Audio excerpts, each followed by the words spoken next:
Morena koutou. Good morning to everyone. I'd just like to open our meeting by asking Māori Ward Councillor Dale-Marie Morgan to open our meeting with karakia. I mua I o tātou hui poto, tākiri mai te ata, uru te ata, kāke te ata, uru mai te ao o te tangata ki ana rerenga, ki tōna kaua, tēnei te ao mārama, I rongo whakairia, hui e, taiki e. That is a karakia to start us with the best intent, since we had a little puke we had to get over this morning before we started. So tēnā tātou. Right, we'll move into our apologies, and we have one apology from Councillor Kamsin, who is away on personal business. So I just need someone please to move that, Claire, and a seconder, Pip. Thank you. All in favour, please say aye. And any against? No, that's great. We'll carry that. Any disclaimer of members' interest today on any of the material that we are hearing? No? That looks good. Thank you. Okay, and we're going to move to the recommendation that is new for us this morning, and I'll just hand over to Kirsty here to explain that. Morena koutou. Due to an administrative error, submissions from submitter 5809 have been omitted from the agenda. Would like to present a new recommendation to the Strategic Planning and Policy Committee, being that the Strategic Planning and Policy Committee receives the written submissions from submitter numbered 5809 to be tabled at the committee meeting and included in the minutes, and these have been provided to you this morning. Thank you. Right, well, you're going to happy to move that, Roger? Yeah, great, okay. So Roger will move, and Mike will second. All in favour, please say aye. Aye. Excellent. Any against? No, great, that is carried. Okay. Well, welcome to you all elected members, council staff, and a warm welcome to any members of our community who are here and also listening online to our Strategic Planning and Policy Committee meeting, where we are having our second day of hearings on the submissions received on the Karapiro Lake Domain Draft Reserve Management Plan and Draft Master Plan. With over 800 submissions received, it's very clear that this is a very special and important place for our whole community, and I'd like to thank all the organisations and individuals that have already submitted, and we are looking forward to hearing more members of the public today. Before we begin, I'd like to acknowledge the deep cultural and historical significance of Karapiro and the Waikato River to Mana Whenua. This area holds strong ancestral connections, and the river itself is considered a tonga, a living ancestor, central to identity, well-being, and the whakapapa for Ngāti Kuriki, Kahukura, Ngāti Hauā, and other iwi. And we recognise and respect their role as mana whenua and kaitiaki of this place. A few housekeeping items today. Today is a day of listening for elected members. You won't hear us making statements or sharing our own views, opinions, or experiences of this place. Our role today is to listen and ask questions if necessary.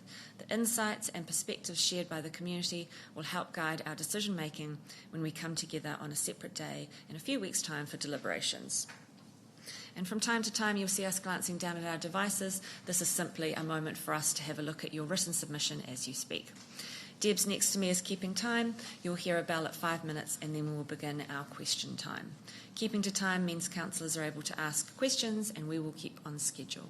So thank you again for being part of this process. We'll just adjourn our meeting now for a few moments while we wait for our first submitter. Thank you.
start, shall we? We're at a time now.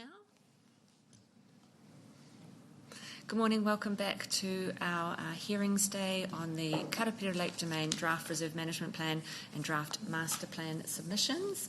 And I'd like to warmly welcome Peter Fraser, who is our first submitter today. Welcome, Peter. Nice to see you. You're from Karapiro Rowing? No, from Cambridge Rowing Club. I do apologise. for that. We've already heard Karapiro Rowing. You'll hear Debs give you a timer when it's time for you to finish up your submission, and then we'll open for questions. Thank you. Thank you, and appreciate the chance to speak here. I half thought about reading our submission, but you'll have either had a chance to read it or you can in the future, so I'll try and summarise with where the club sits and why we are attending.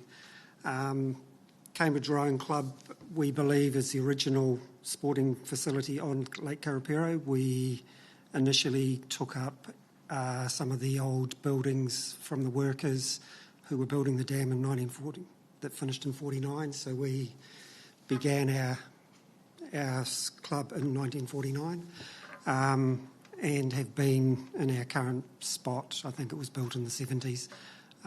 So we happily signed a lease recently, so we are feeling comfortable and happy there for the next number of years. As a club, we cater to the community. There are 3 rowing clubs effectively on Karapiro currently, with Rowing New Zealand taking the best of the best. Waikato, who have moved out from Hamilton to have their second shed, and ourselves, who are the, I guess we would call ourselves the community club. We're made up of 2 schools in our shed, plus a master's component and a younger adult component, which is sort of the more sporty set.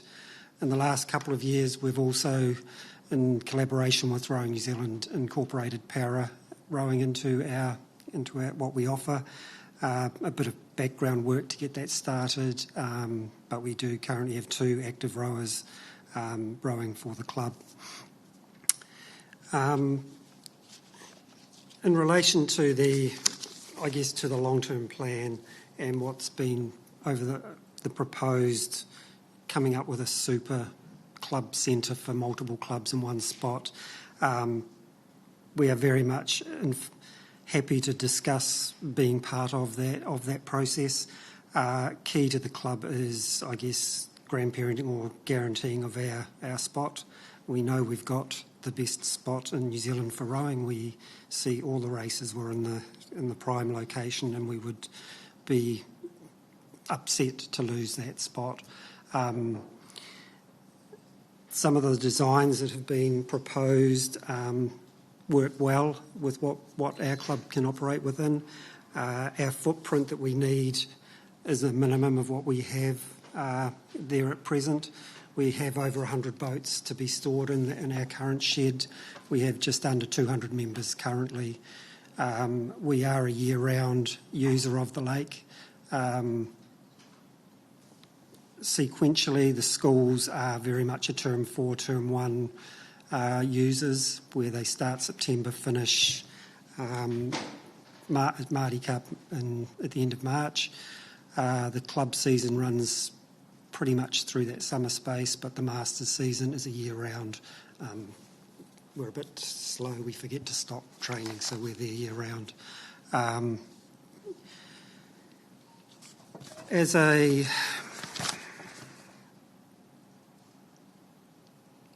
I guess in an ideal world, what we would love is non-motorised 2K course year-round. That's not practical and not a good use of the facility.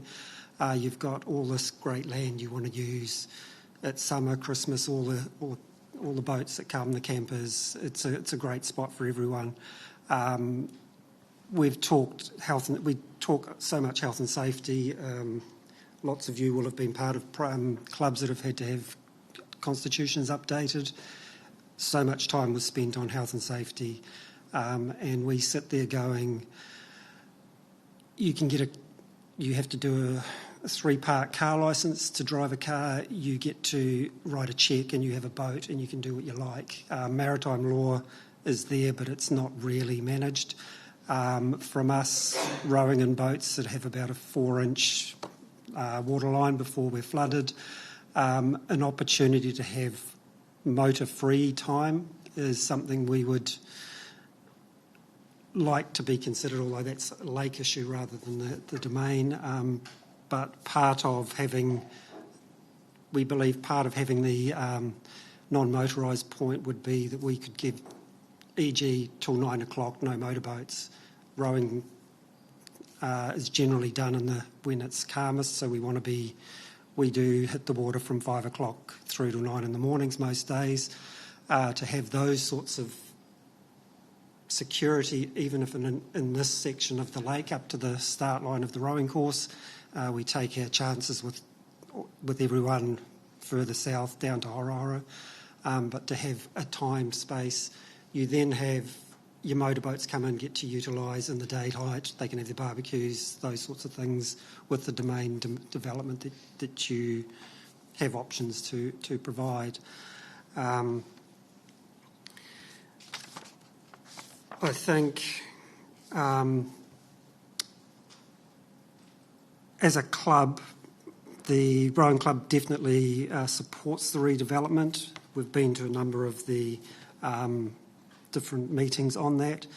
Our goal is that the club retains its spot where we are, even with the changes to roading and how you want to change it. It's always been built that spot is still available to a rowing club, and we would like and hope to expect that we would be the ones to keep that spot. We are a local rowing club, so we are mostly Waipaha District ratepayers. Waikato Club have, not trying to bag them, they've moved their main club from Hamilton, so a lot of their rowers travel from Hamilton to come to row out here. I think the club wants to work constructively with whatever your plan is going forward. We don't. Well, actually, that's probably all that I need to say at this stage.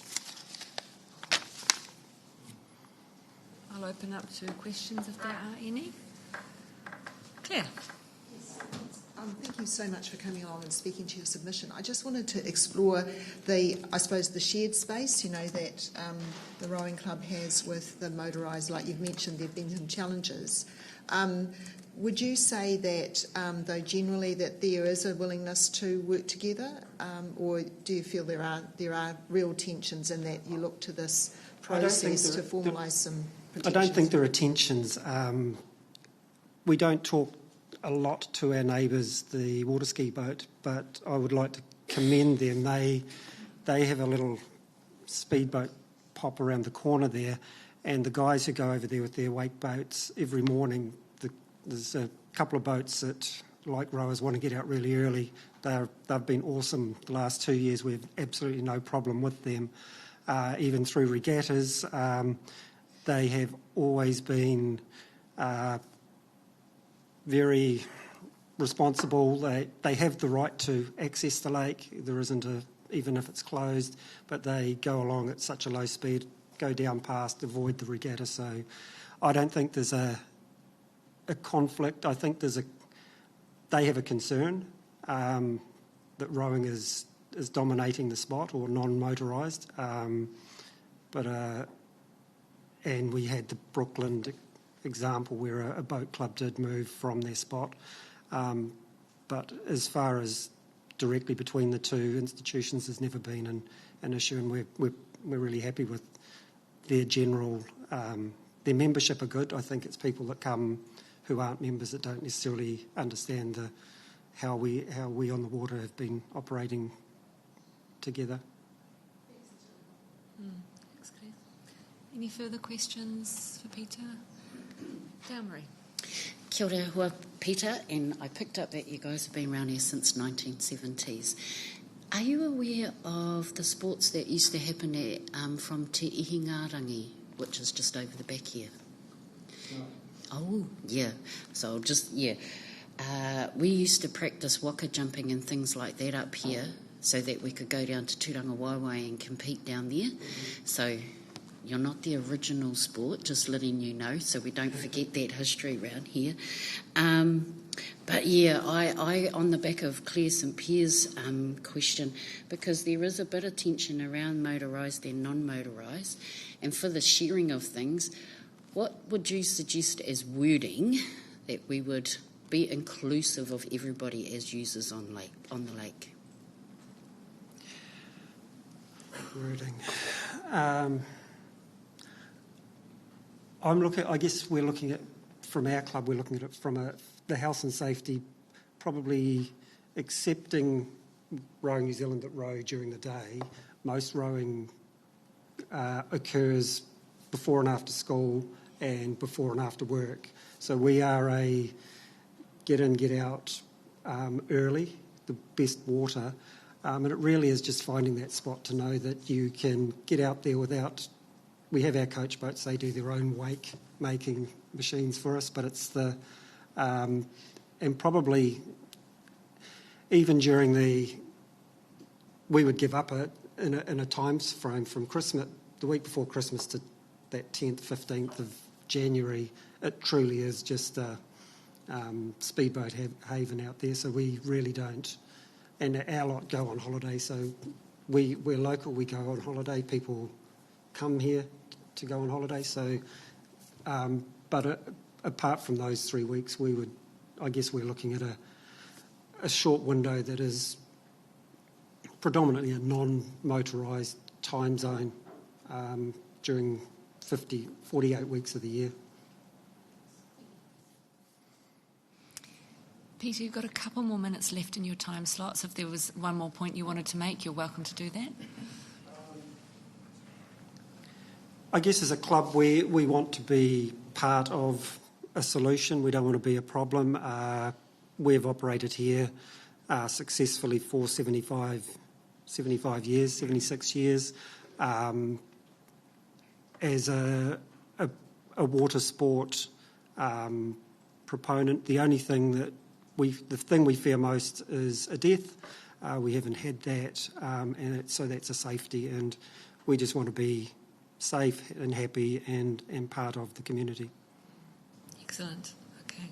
Well, thank you very much for your submission and for giving us your time, and we really appreciate that. No problem. Thank you very much. Thank you. Thank you.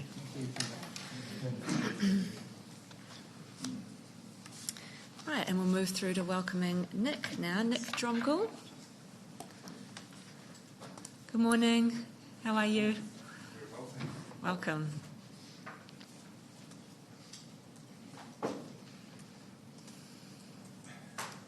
The Honourable Mayor, Mike Pettit, councillors, and to the parties who have been part of the development of the Karapiro Master Plan, good morning, and thank you for allowing me to speak to my submission. My name is Nick Dromgoole. I'm a resident of Lake Karapiro and have used the lakes and the environs for over 60 years.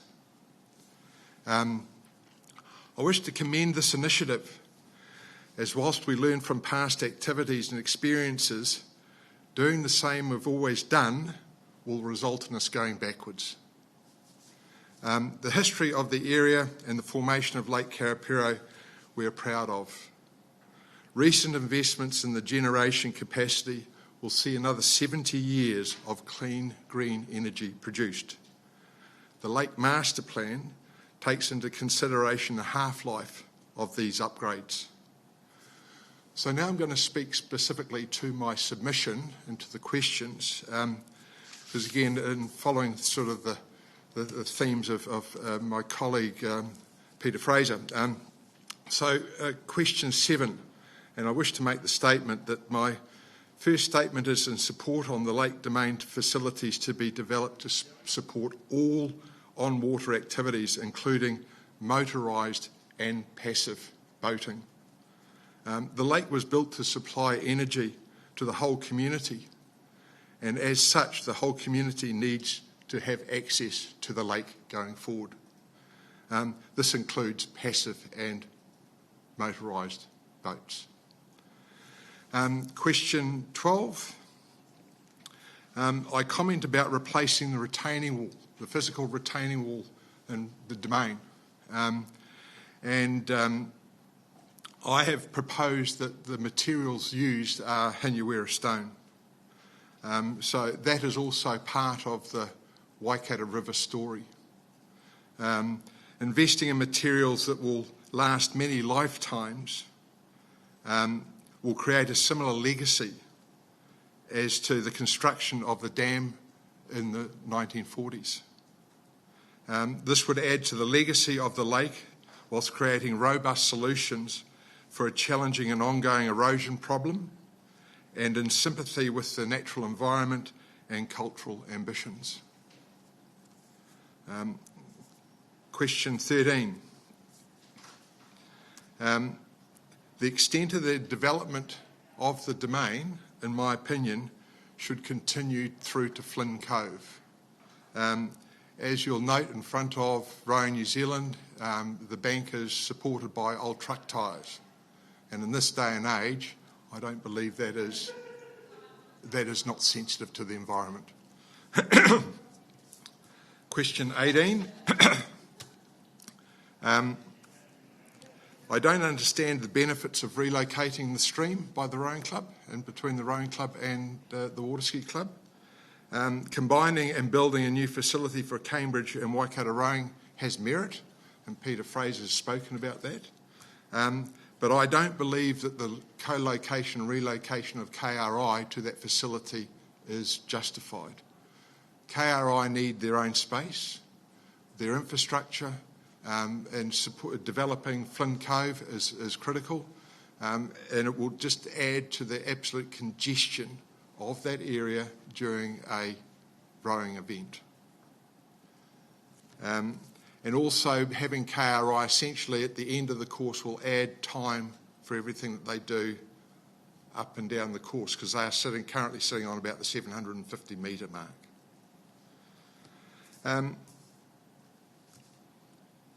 Question 19, reiterating that investing in the right materials will add to the story and provide infrastructure longevity commensurate with the dam and the energy generation timelines. This will build on the legacy. So that is just, again, supporting my statement about putting Hinuera stone as the retaining wall. Question 20, and my comments there, and I would like to, we had a very great lake user meeting last night, but my view is that water quality is paramount to the future success of any development and upgrade of the domain. There is no point in spending any money if you can't access the water and use the lake for the intended purpose. Lakeweed and algal bloom are unacceptable in this modern era.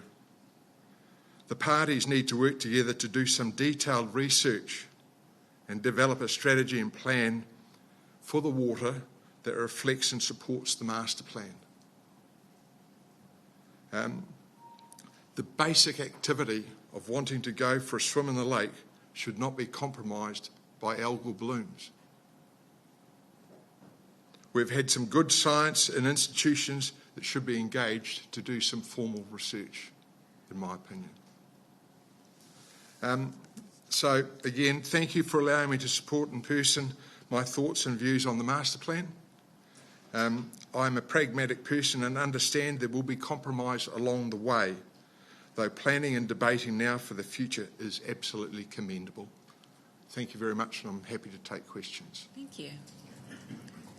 Questions for Nick at all on his submission? Mayor Mike. Thank you, Nick. So I picked up on your comment around not a lot of point doing a lot of upgrades on the whenua, on the land, if we don't look after the awa, the river.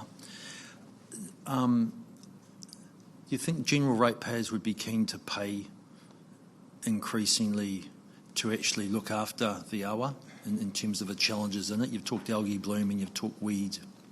And again, that was a part of a debate discussion we had last night at a lake user meeting.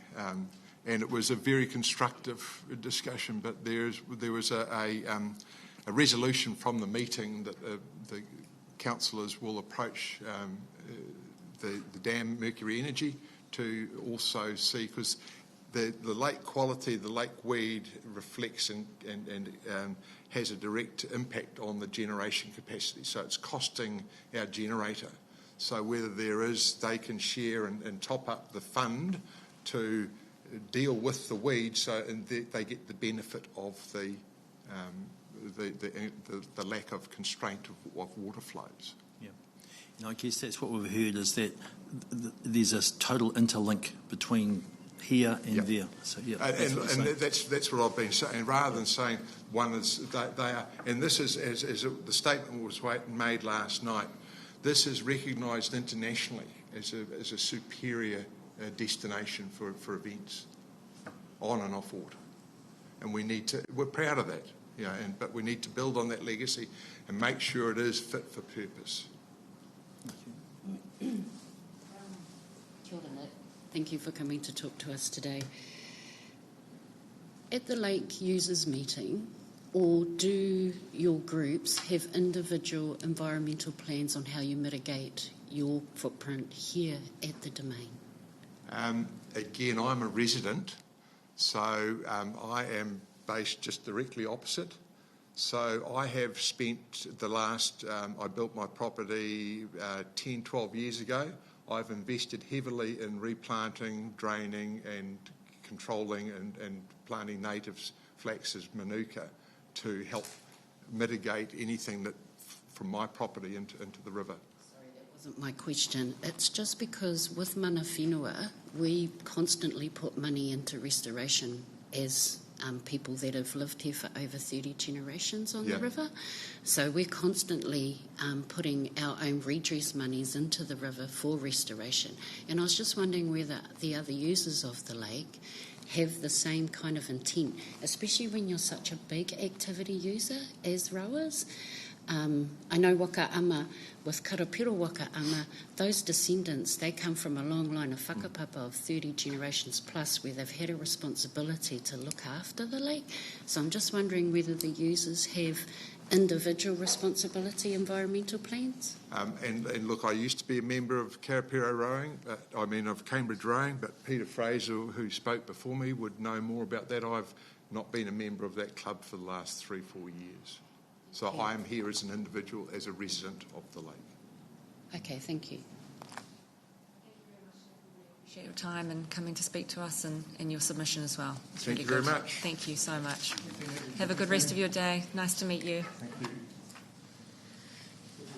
This is Matt. He's just walking in. Yeah. Is he coming back up? Good morning, Matt. We're happy to welcome you to the front table. Nice to see you. Nice to be here on time. Yes, perfect. It's how Are you sure? That's What's how going we are hoping to go ahead for the rest of the day. Nice to see you. Thank you very much. Fire away, all yours. Thank you for the opportunity. I live on the lake, so my input primarily relates to my experiences, observations, and from community conversations. Generally, I'm supportive of the themes in the master plan, so my input is quite specific. The word reserve conjures up images of family picnics. But this zone is much more than that, as you know. At times, it's a stadium.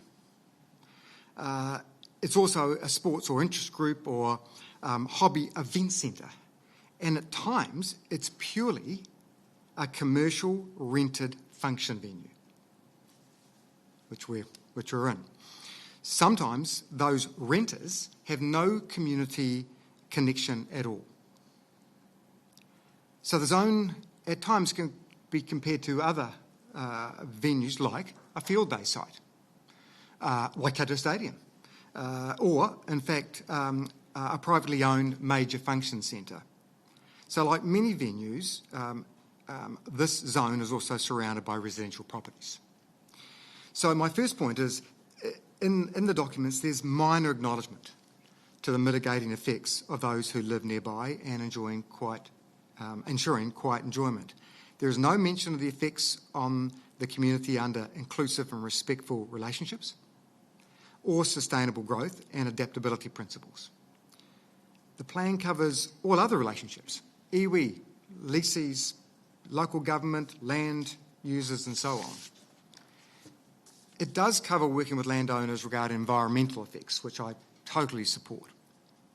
But there appears to be no genuine belief that the people who live and surround the facilities and reserves are key stakeholders. So let's just focus on how does it work today? Well, there is no structured neighbourhood involvement at all. There is regular lake user groups and meetings, but that's a completely different stakeholder group. Residents can also add in a positive way, so it's not all negative. Many of the lakeside property owners spend considerable sums of their own money on weed and pest control on the lake banks. They probably, in reality, if you put it all together, what the private landowners spend on let's call it Crown-related land, loosely, they probably spend more than local government, iwi and the other authorities together in this zone. And so basically my key point is to embed the engagement in the plans. The second point is the master plan and the documents that follow should ensure that the cumulative effects of activities are reasonable. Those that live nearby are exposed to every single event.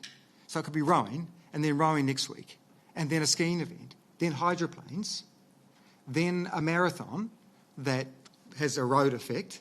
Then the following week there's a cycling event, which has another roading effect, and it goes on. And then you add the night functions, including those that I've mentioned, have no relationship to the community or how the lake is used, such as parties and weddings.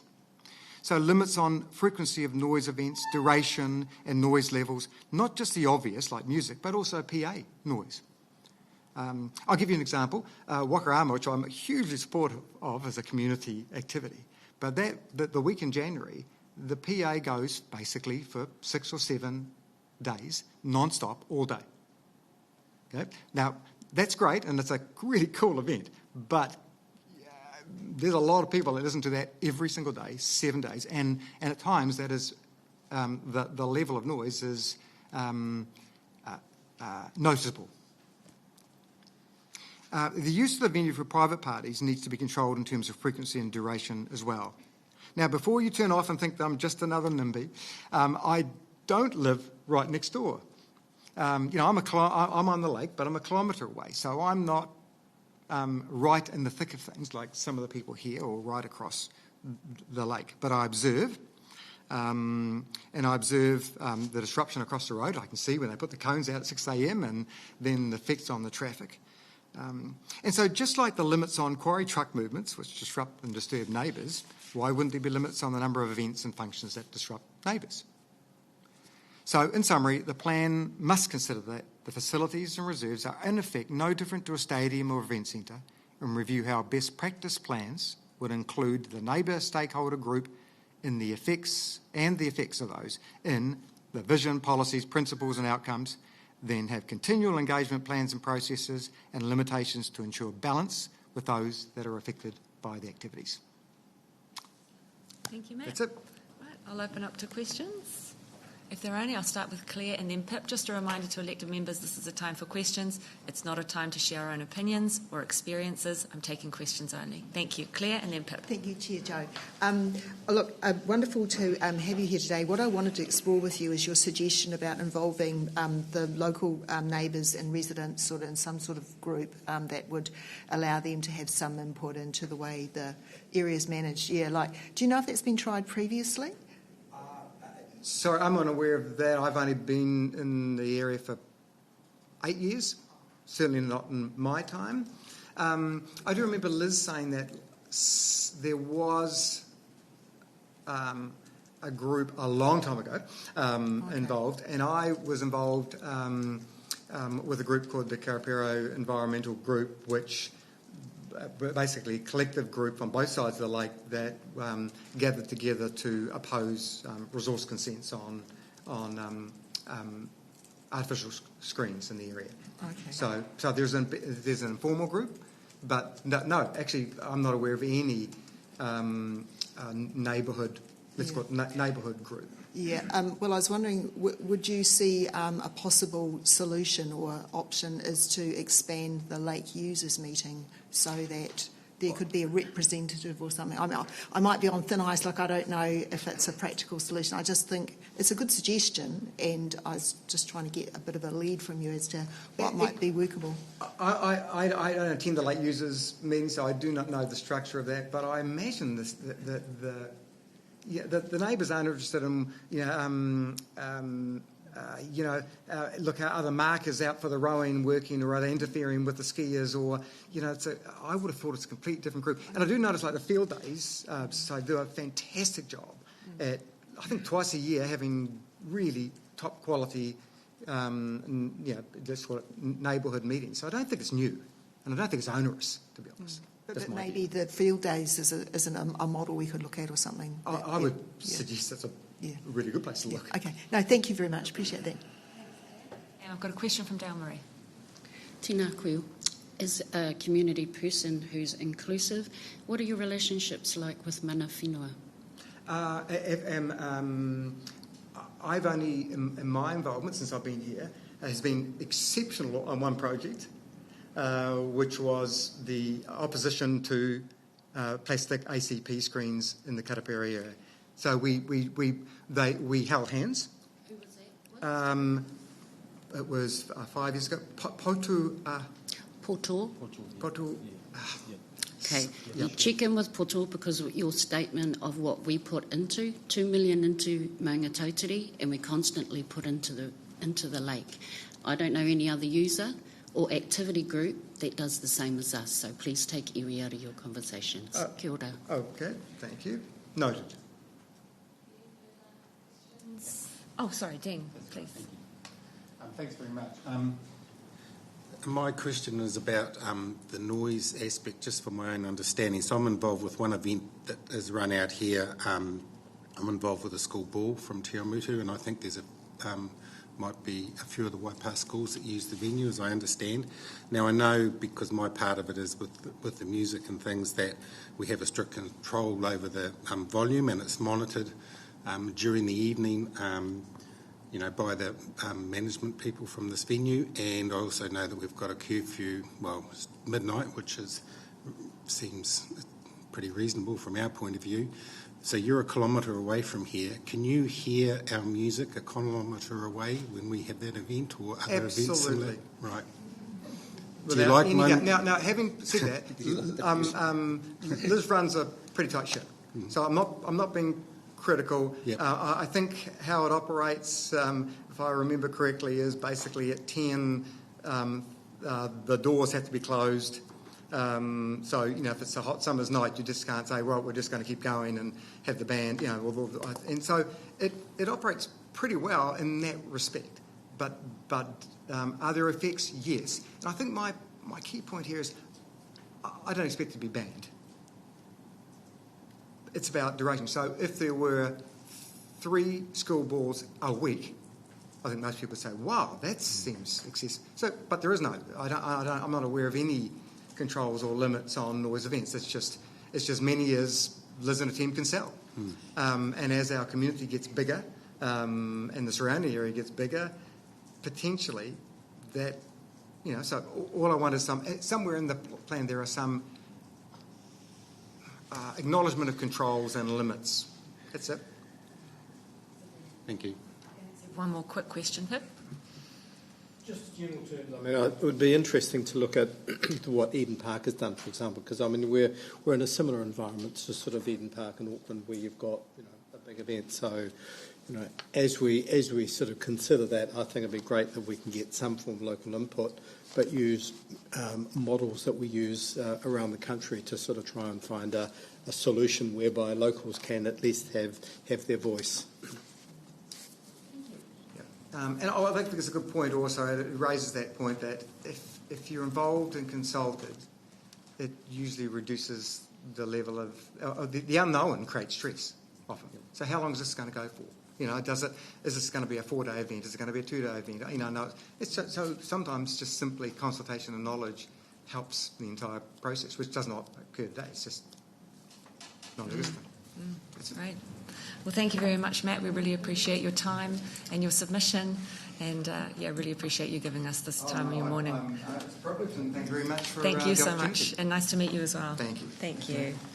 Right, we'll adjourn now for morning tea, and we will be back at 10:40 sharp. Thank you.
Good morning, everyone. Thank you again for joining us after that break. We now welcome Timothy Barnes-Lawton and Thorsten Freubel, who are presenting together. It's great to see you both, and I'll hand over to you. Oh, well, thank you very much for the opportunity to speak. It's certainly encouraging to see the level of interest that's in this room, and I think that sort of identifies and portrays the scale of this plan being considered and the level of time and the investment that's gone into that. So we're happy to be part of the process.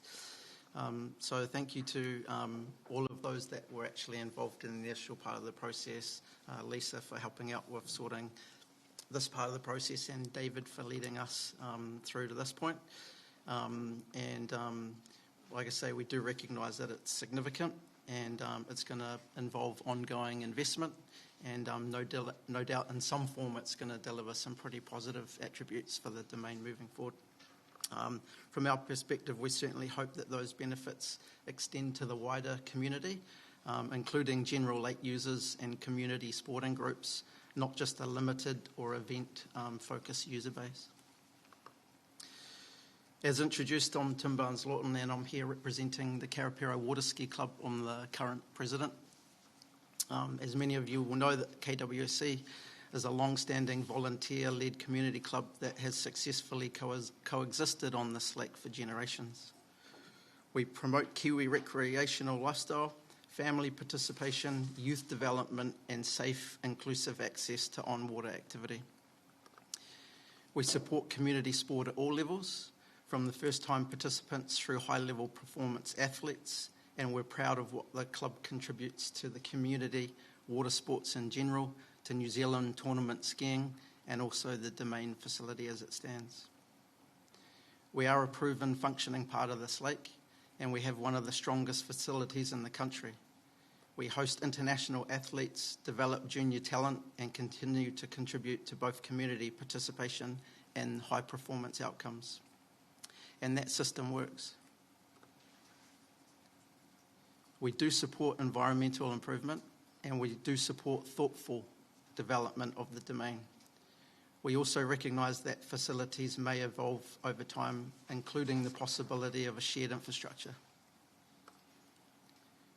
What we cannot support is a pathway where those future ideas come at the cost of removing our current ability to operate before there is any certainty around what may replace it.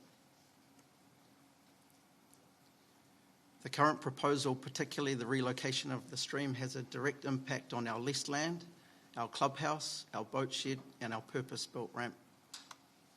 At the same time, we do acknowledge that the plan does promote a future shared multi-sport facility that may accommodate us. The key issue with this for us is the facility is not funded, it's not designed, and it's not deliverable in the short term. Yet the proposal removes what we rely on today. That creates a gap where we risk having no viable base, no secure infrastructure, and no certainty of continued access. In addition to this, the proposed boat ramp location introduces serious concerns around access, safety, and overall viability. From our experience on the lake, the proposed location presents real practical challenges. It's shallow, it's in a constrained area with known limitations that make it unsuitable for many powered vessels, and particularly tournament or tow sport boats. What's difficult to understand is how a decision of this scale can be made without full practical assessment of the proposed access location. There are known physical constraints in that area with limited depth, underwater structure, and congestion that will raise real questions around its sustainability. At a minimum, we would expect that a proposal like this is supported by detailed real-world usability testing across all vessel types and not just a theoretical placement. More important, the location sits in close proximity to the rowing course environment, and this means that during events which are frequent, the lake is either restricted or completely unavailable. That's not a minor inconvenience, that's a fundamental limitation on access. And that means losing, for For us, that means losing reliable access to Zone 1 and 2 where our on-water infrastructure is located, and those zones are essential for our training, our development, our club activities, and our safe operations. So while the proposal talks about shared use, the reality is that it introduces interruption, congestion, and uncertainty rather than improving access.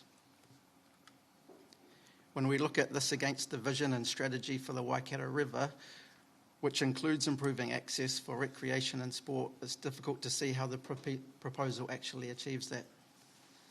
In its current form, it reduces practical access for a significant group of users. The plan places a strong emphasis on non-motorised activity and performance-based events. While we understand the importance of that, the increased event activity and associated closures will further reduce the ability for the local community to access the lake. And that matters because community participation is what feeds performance sport, and one doesn't exist without the other. The proposal suggests that the stream relocation is intended to return it to its original alignment. From our understanding, that's not clearly demonstrated in the current plan. What is clear is that the proposed location comes at significant cost. We also think it's reasonable to ask whether all viable alternatives have been fully explored, particularly where there are options that may achieve the same environmental outcomes at significantly lower cost and with far less disruption. Because ultimately this is not just a design decision, it's a funding decision. We also believe there's an opportunity here to strengthen the process. For a project of this scale, particularly where it directly impacts existing users, meaningful engagement is critical. From our perspective, there appears to have been limited direct engagement with key users during the development of the proposal. We understand that a site visit was undertaken at KWSC. However, this was done without our knowledge or involvement as the primary leaseholder and users of the affected area. That meant there was no opportunity to provide practical insight into how the facility operates, how the lake is used, or the real-world requirements of access and safety. Practical on-the-ground input is not just helpful, it's essential to the right outcome. We also think it's important to acknowledge that there are alternative options available beyond the footprint currently being proposed. There are other areas of council-controlled land within the domain that may be more suitable for future development, particularly where those areas can accommodate expansion, infrastructure and access without directly displacing existing functional community facilities. At the moment, the proposal appears to concentrate significant change to a highly concentrated area, and one that is already actively used, already functioning, and already delivering the community value. And that raises a fair question, whether the right problem is being solved in the right place. A more balanced approach would be to fully explore how development can be staged or located in a way that complements existing use rather than replacing it. That's where we believe there's real opportunity to get a better overall outcome for the domain and the wider community. With that said, I'll hand over to Thorsten from Pavement Engineering, who's been engaged by us as KWSC as part of this draft plan process to provide us with further context around the stream, its proposed alignment, and investigate an alternative approach that achieves the environmental objectives while also preserving existing infrastructure that could significantly reduce cost. Great, thanks Tim, and thank you very much for the opportunity to present this report. This report is in draft form and is for discussion in future around possible options of the Taipa Stream naturalisation. This is in response to question 7 around supporting the redevelopment of the Northern Domain area and several references within both the master plan and the management plan around what Tim already alluded to, being that the Taipa Stream would be naturalised, which implies that it was the original path or flow path. The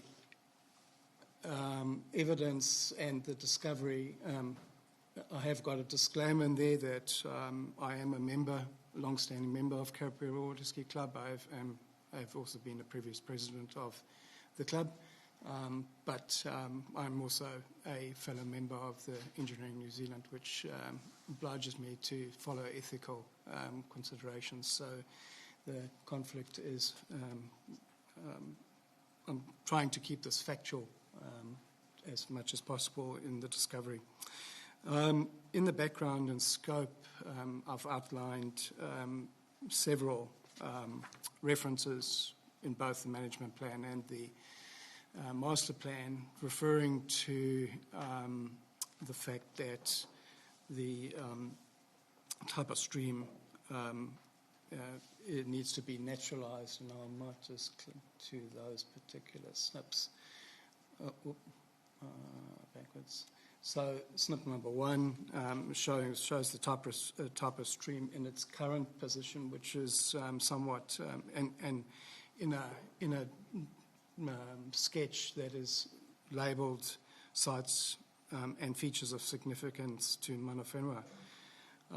This could be construed to decision makers that this was actually the original stream, which in the discovery we can demonstrate that it certainly wasn't. There's also some references in the next snip that there was a reference to original dam site. In fact, it says the type of stream, which was 240 hectare catchment, originally discharged into Waikato River just north of the original dam site. Now, I'm not sure if that's a typo, but there was, we couldn't find anything that there was a previous dam before the current dam was constructed. So there's a bit of misleading. Slides. I mean, that's the one over there. I'm really conscious that Thorsten's put in a lot of effort to provide us with information which I don't think was in the original submission. Well, we've only got a typewritten submission, and I'm just conscious, I'm worried I won't be able to pick up the points he's making because I can't really make out, yeah. Are you able to email us this presentation so we can bring it up on our laptops, and then if you'll just give us a minute to sort that out, just so we can hear it. Good point, Claire. Yeah, thank you. Yeah, sorry on that. Yeah, no, that one is very far away, and that one is quite fuzzy. Yeah, that's a better one. Just make it quick because we haven't got a copy yet. Oh, okay. Okay. Lisa should have. You don't? Thank you.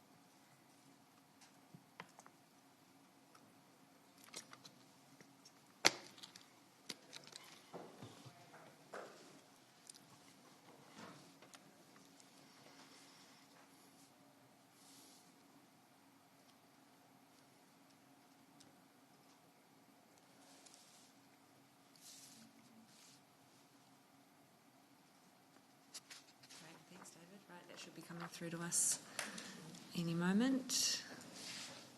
So if you could scroll to page 10, which is what I'm currently referring to, which is snip. Right, we've got that now, so that's great. Page 10, you said? Page 10, yes. Looks like David and Marie haven't. We just need to add Dean and Dale Marie, I think. They're in the email address. Okay. You are in the email address, so hopefully it pops up for you.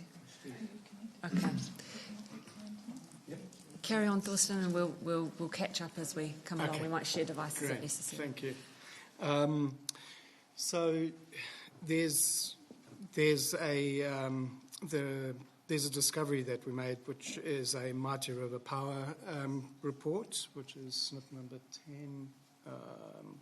I'll just scroll through to snip number 10, which is on page 16. which is probably the most relevant, which states that the Taipara stream, which has some 2.4 square kilometre catchment area, originally discharged into the Waikato River just north of the ODS, which is the outdoor station, and was diverted into the reservoir as part of the original construction. And as I've noted in the report, is that just north of the ODS is located downstream of the current Karapiro Dam wall, which is a significant distance from the domain and the Karapiro Water Ski Club leased land. When we then there's quite a few other references which, due to the time constraint, can't go into, but you all have a copy which you could then go through. I guess the most relevant sort of page is page 5, which deals with the discovery of the Taipara Stream original path. Again, I've quoted some of those two references, which is point 1 and 2, which clearly states that the original path was well downstream of the dam wall. And then I'm going to jump to snip number 11, which is on page 17, which is quite relevant. This is taken a whole lot of references, in fact 4 that are listed there.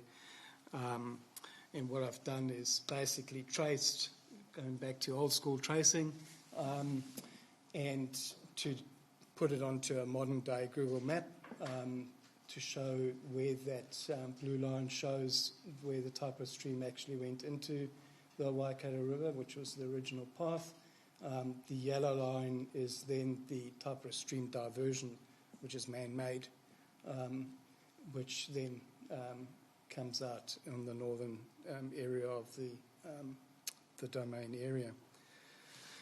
So I guess there are, as mentioned, there are a lot of references within both the management plan and the master plan that this and allusion to the fact that this was the original path, and naturalisation is certainly something that is high on the agenda.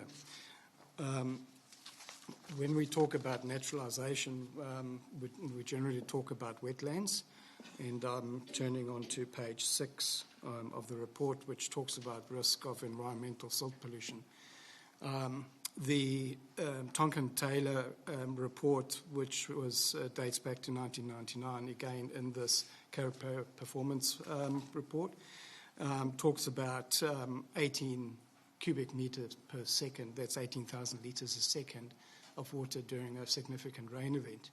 And that was done in 1999.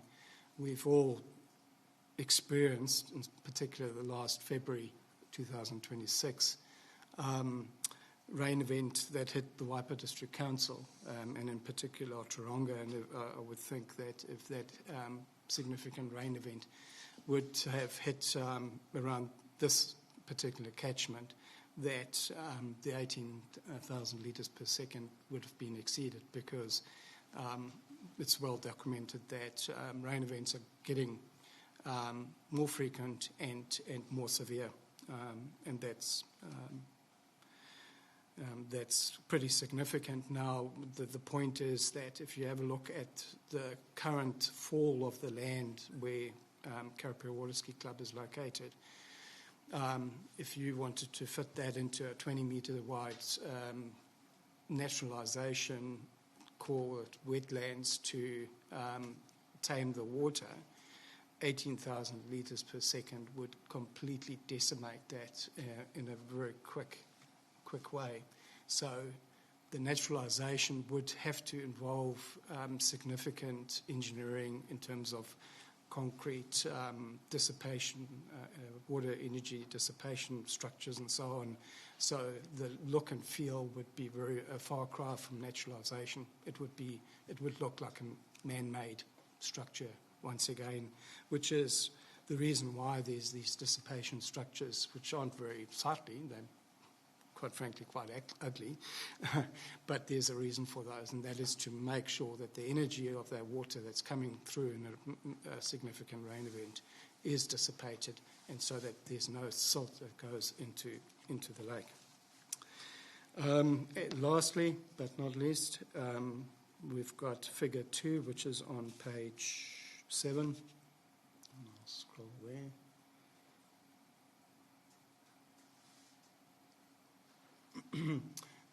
Which is just a really high level, no engineering, but certainly just one particular option, probably an option of many options, of saying, well, instead of taking that major rain event through that land, which has got some risk, one could actually divert it, we indicated on that drawing or on that sketch upstream, and one could then, it would still require some engineering and certainly again some dissipation structures, which would be a far cry from naturalisation, but I don't think naturalisation with that amount of water is going to be feasible.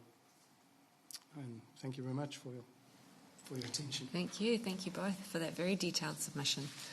Right, open up to any questions. I'll start with a question. I'm not quite finished. Oh, apologies. That's right, thanks, Thorsten.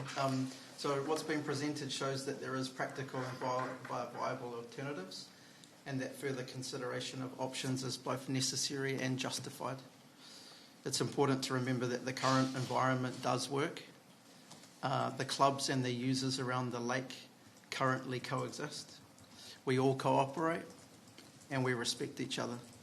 There's no immediate need to introduce significant change in the northern area, particularly where that change displaces a functioning community club. From our perspective, this comes down to 3 things: that's certainty, access and fairness. And if there is to be a future shared facility, we're certainly open to that conversation. But that must come with confirmed funding, a clear delivery timeline, and a guaranteed transition that ensures we can continue to operate in the interim. Without that, the proposal removes what exists without providing a viable replacement. On access, the proposed ramp location simply doesn't work. There are frequent and a growing number of lake closures in these affected zone areas, and that would likely increase further under this plan. It's in close proximity to the rowing course, and that's a concern for all parties, and the physical limitations of the site previously explained. It does not provide a reliable, safe or practical access. We're also part of a growing collective voice across skiing, water sports, racing and the broader powered water sport users. The common theme that's coming across within this group is very clear. It's about practical access, it's about safety, and it's about coexistence. And the key point we want to leave you with is you can achieve the environmental and the development goals of this plan without removing what already works today. We're asking you, Council, that you take a measured approach, one that avoids unnecessary loss, it protects existing community infrastructure and ensures future development is staged, it's practical and it's fair. There are positive elements in this plan and we support those, but the northern section as it stands does require further work. We are ready and willing and prepared to work with you to help refine that, because we do believe that there is a better, more responsible and balanced way forward. Thank you. We're now finished. No, apologies for that. That's right. So I'll start with Councillor Clare. Yeah, thank you very much for your submission, both of you gentlemen. There was just a couple of things I'd like to explore. The first one, I guess, is around your statement that future development has to be staged, practical and fair. And what you've raised is that you have concerns that the proposals in the draft plan that has been circulated for submissions and consideration has actually got some, I suppose, fundamental flaws in it. You're saying that, you know, for instance, as an example, the relocation of the Taipa stream doesn't take into account its historical context, really. There's possibly some inaccuracies there. And the other one I've picked up is about the boat ramp. That's, the change in that. And yes, this is quite concerning for me because I'm not sure if you are saying that the wording that is in the draft plan at the moment needs to be changed. So before we adopt it, finalise it, you're saying you'd like to work with staff to try and get better, I suppose, because I'm looking at the management principles, I guess. I'm not, you might want to change the maps as well, but I just want to be clear if you are saying you're not happy with the wording around the management principles. The ones I've looked at probably would be sustainable growth and adaptability, because it says ensure developments are viable, cost-effective and resilient. But you're saying it also has to be practical, well-designed, that it's functional or something like that. So I'm just wanted to get some feedback from you whether or not you are, I suppose, a measure of the strength of your opposition is whether or not you're saying wording changes are required. I think both wording changes and further consideration as to how it's going to be staged in development and whether it will continue to house existing functionality of those that are using the facilities. Yeah. So I think there's two parts to that. Yeah. So you're strengthening of the wording and delivered in a way that would allow continued ability to use and access the waterways and facilities. Yeah. Okay. Yeah, I think it's pretty important actually. I think, yeah, and that you are available, you are open to. 100%. Yeah, Yep. yeah, cool. Right, I'll leave it at there if you like. And if you want No. others, yeah, cool. That's fine. Thank Did you have another question, Claire? I think I was just going to. I've been testing with the other submitters about how they see the current operation working. You know, there's been sort of statements that there are tensions and it's difficult. I suppose when events are on, there are restrictions and that, but generally the feedback I've got from people is that they're happy to work together, that generally there's a lot of goodwill and I think you did mention that works fine. Absolutely. So, for example, the rowing community will often send a public notice just advising of what's actually happening for the weekend. That gives us the opportunity to circulate it with the members in several formats across email and WhatsApp groups, etc. That gives us ability to prior communicate with the event organisers and let them know what we're doing. That gives us the ability to actually access the lake in the current position. We can then circumnavigate the events around the northern boundary and then access zones 1 and 2 successfully without actually causing any impede or issue with that. Yeah. And of course, in any environment, there is always going to be mistakes, and those are addressed and dealt with. But there is generally great cooperation around the lake. Everybody wants to achieve the same goal at the end of the day, and that's a fair usage strategy. Yeah, cool. Yeah. Thank you. I'd like to add to that. I've been a member for 20 years, and in that time, there's examples of working together extremely well, doing things like the World Cup rowing, where we opened up, made available the facilities. In fact, we put a marquee up for some of the teams to do whatever they needed to do. We, on an annual basis, we have a power plane event where every single member that launches a boat does so in between the actual racing. We have, by phoning the event directors and making sure that all that is happening in a safe and collaborative manner. So those are just some examples of how we actually integrate with other users of the lake. Thank you. It's just mutual respect, really. Yeah, that's No, encouraging. that's good to hear, and that's been a theme we've heard over this morning and on Monday as well. That brings us to time. Thank you so much for your submission. Really appreciate that. Very informative and detailed. Thank you so much. Right, to my fellow councillors, we did have a break here scheduled, but I see our next submitters are here, so if everyone's okay with that, should we carry on and just have a bit longer for lunch instead? Is that okay? Yes. No, all good. No. So, Denise and Michael? Pete. Apologies, Pete. Nice to meet you. Yes, so I'm going to talk on the New Zealand Powerboat Federation as Mike's just had a stroke. So. Oh, I'm sorry to hear that. Yeah, so that's why I'm standing in. I'm sorry to hear that. So just my background with the Federation is I'm the president of the New Zealand Powerboat Federation, which incorporates 6 codes of racing, which is powerboats, offshore powerboats, Thundercats, jet skis, jet sprints, and the circuit racing. So we, as a federation, I've been here, as I said, 16 years, and we've got a governing body, which is a UIM. I'm that administrator for them for 9 years. So we offer services to encourage the codes to run international and trans-Tasman events, and we help work with them to do that. This facility, we've in the past had 2 World Championships through the hydroplanes, and are currently working to hopefully have more of those in the future. So yeah, that's we also have a youth development program which we've just started up 2 years ago, which is classroom and on the water, and we use this facility for that, just to teach the children motorboat skills, because there's lots of sailing groups and stuff like that, but there's not one for actually teaching boats.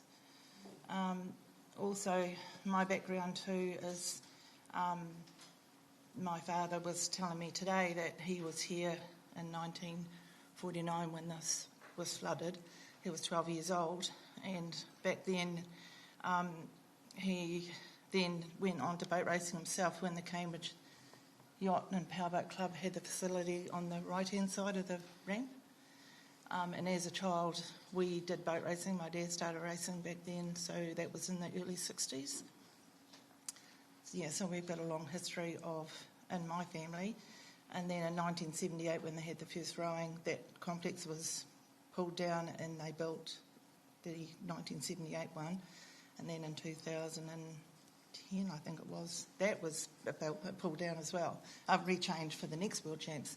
So in that time, we were given a room in the first facility that was built, and when that was altered, we were then given a room which we still have today, which is a shed down underneath this facility, which we're grateful to use. We only run events here ourselves as GP once a year, but it's always an international huge event for us. Yeah, so that's pretty much with the Federation, are in support of all codes of powerboat racing, and to have operations and stuff here, and appreciate the opportunity that we get to be able to support other codes of racing to come here and race. Yeah, and I guess I'm here as one of those pesky powerboat racers, I guess. So I was thinking about it today. So my name's Peter Dudson. I've been coming to Karapiro since I was 16 years old, so for 42 years. I feel quite old when I say that, probably am, to be fair. And I've been racing boats here for 40 years. In this place, every time I drive around that corner up there, it kind of fills my cup and warms my heart. This place is beautiful, and it's always been beautiful. And to look at it today from where it was 40 years ago is amazing how it's developed, And, I think about this place and, racing boats here for 40 years. I was telling Denise before, I might have kissed my first girlfriend when I was 18 behind the toilets up the back there, So, and I learned to water ski just out there. I taught my daughters to water ski down there. I've watched my daughters at the Māori Cup row out there, This place, what makes it really special to me is not just the boat racing. What makes the venue special is this Karapiro family, and it's all of the events. I turn up today and there's the old guy riding the e-bike going through here, and there's some kids learning to kayak out there. And every time you turn up, there's something different, and that's what makes it special. And it's that Karapiro family. And I really want to commend, I think, the lake users meetings and associations, probably driven by this process, has really started to gain some momentum in the way that everyone partners and works together. And it really is a family, and this home is different to all of us. It's special to me in a different way. It's special to the rowers. And we, in the powerboat racing side, 100% respect this facility in terms of a world-class rowing facility. It's a world-class powerboat racing facility as well, as is Twizel. The rowing community need Twizel and they need Karapiro. We need it as well, the one time a year that we use it. And, there's a sign up the road, Waipa Home of Champions. And I was lucky enough, that's why I was going to wear this T-shirt, but It's a bit like togs and undies when you cross the road, you know. So, but I want to tell the story about that. You know, I was lucky in 2000. I was at in Sydney with Rob Waddell, and I watched him win at Penrith Lakes there when he got his gold medal. You know, 30,000 people watching. You know, and you got the black shirt and the silver fern on, and you're really proud.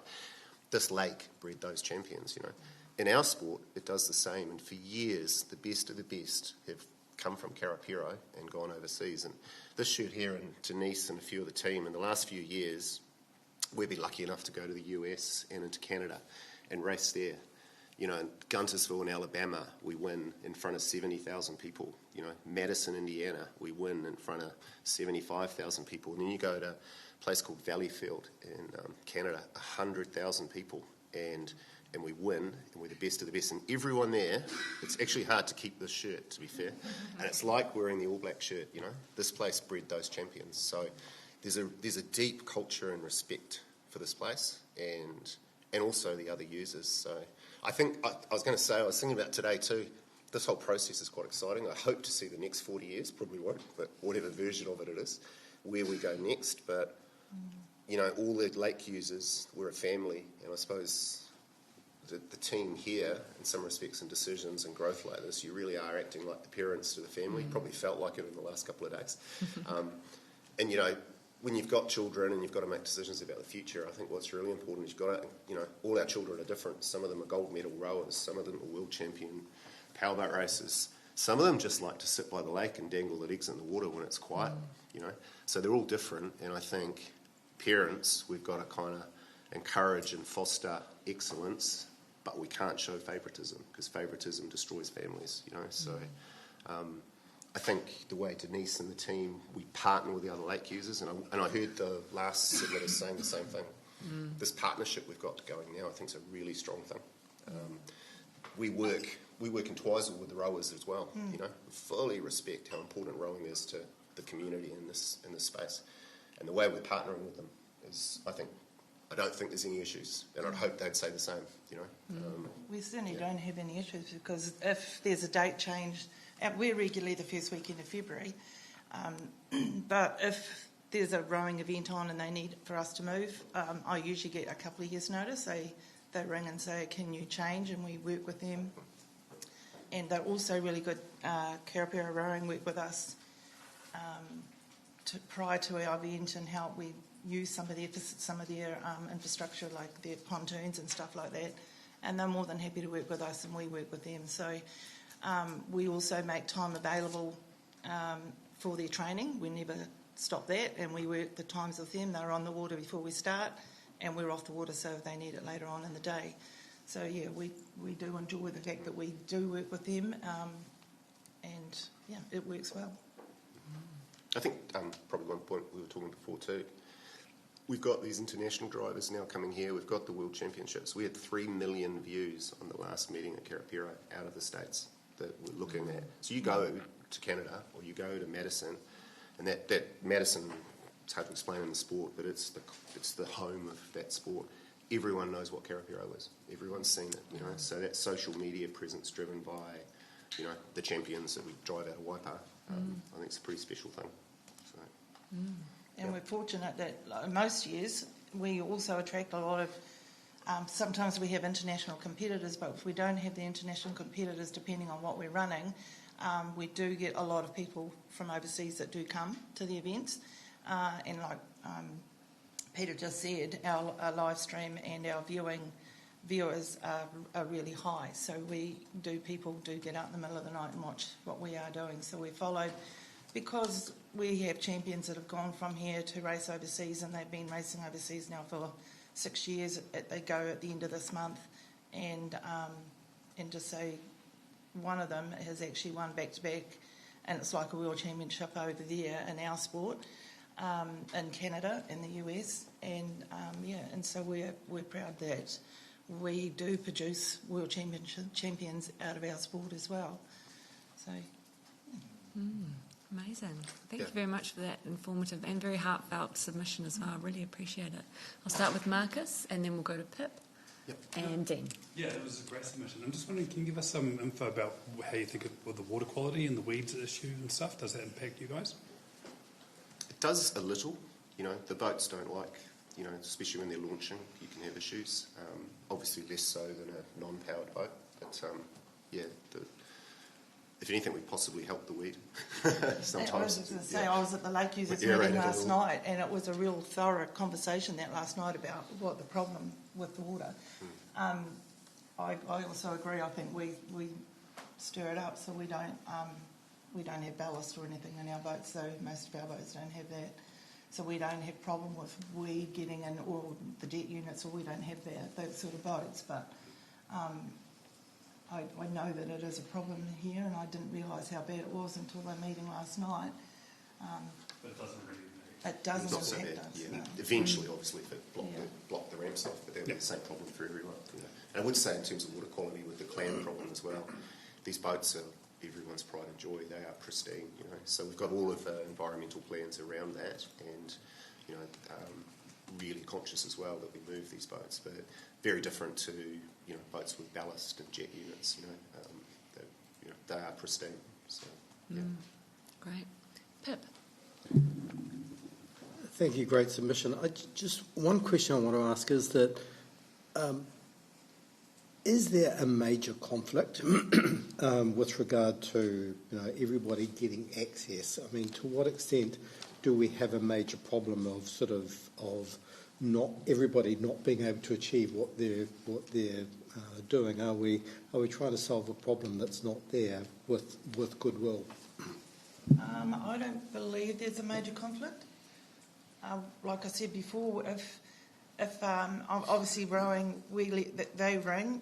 I get a phone call from them usually the week before to find out when they can use the water, and we certainly don't stop that from happening. If we have people that turn up and want to put their boats in and go further up the lake before the event starts, we allow that too.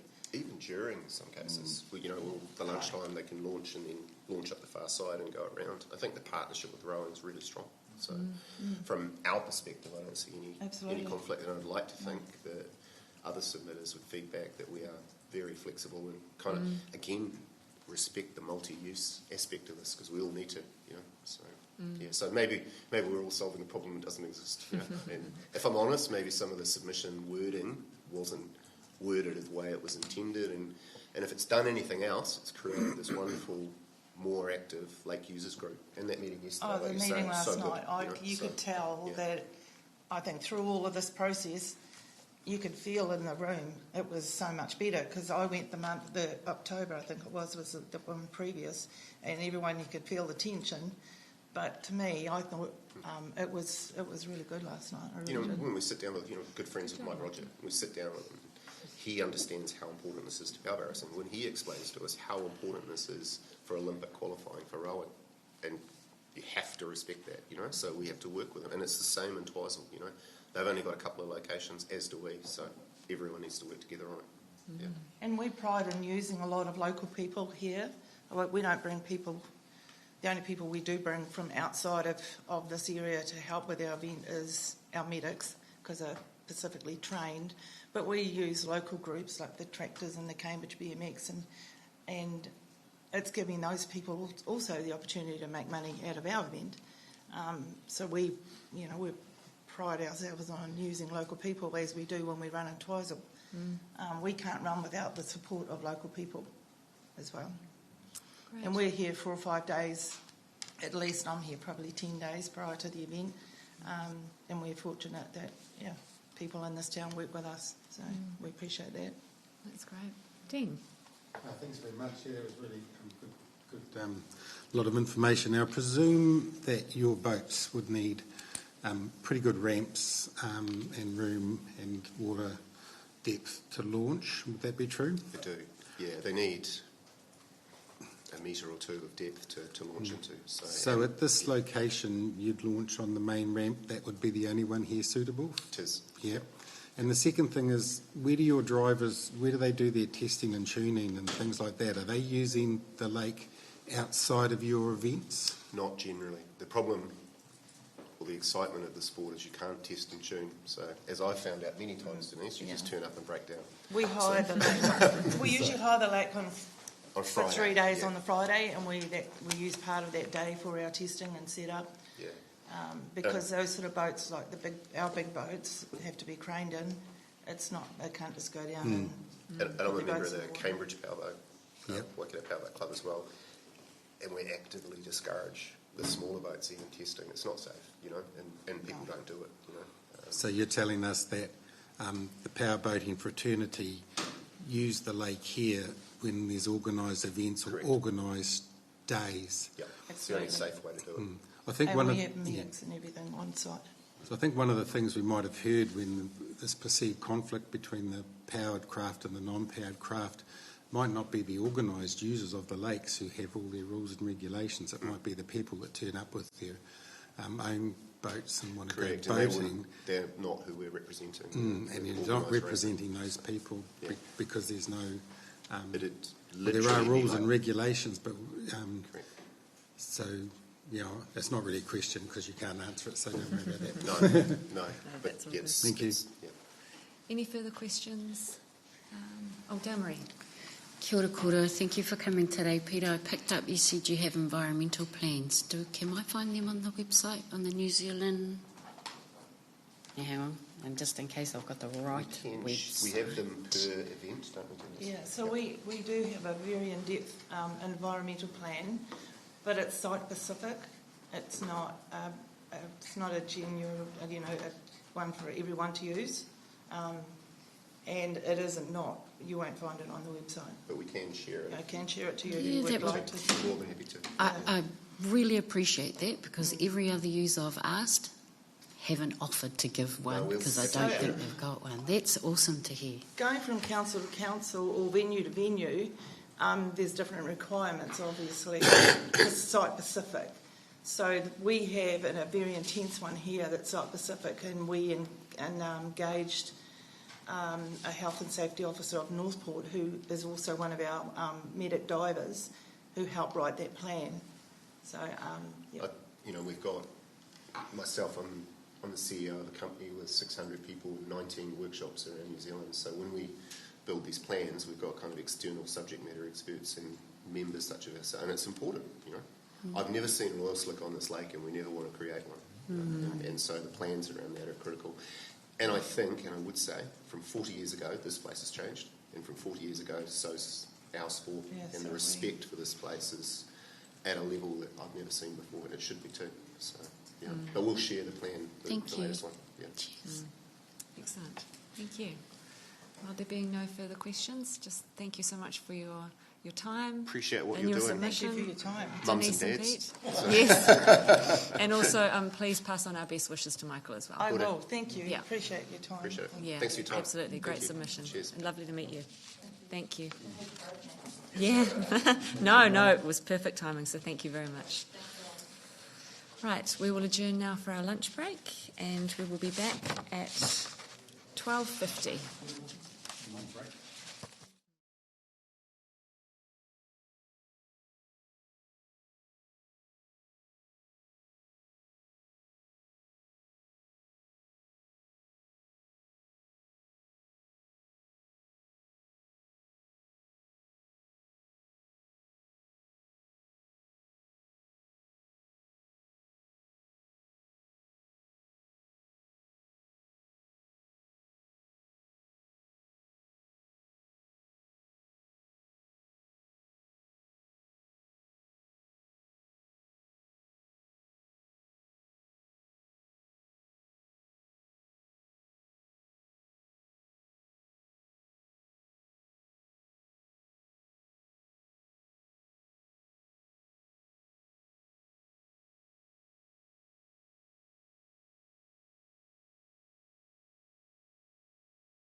Welcome back, everyone, to our second hearings day out here at Karapiro Lake Domain on the Reserve Management Plan and the Master Plan. We are now going to welcome Mitchell Horan, who is online on Zoom. Hopefully we will be able to see him soon. Oh, he hasn't joined. Okay, all right. We'll just give him a minute to join.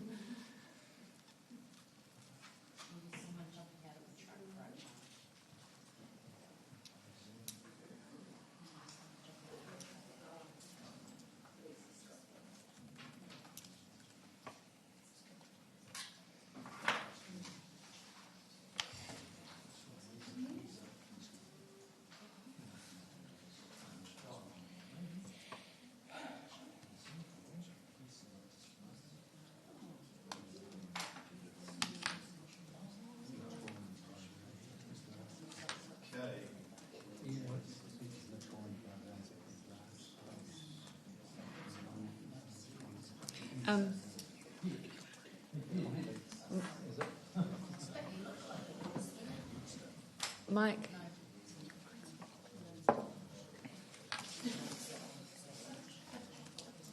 Mitchell, there you are. We can see you, we can't quite hear you.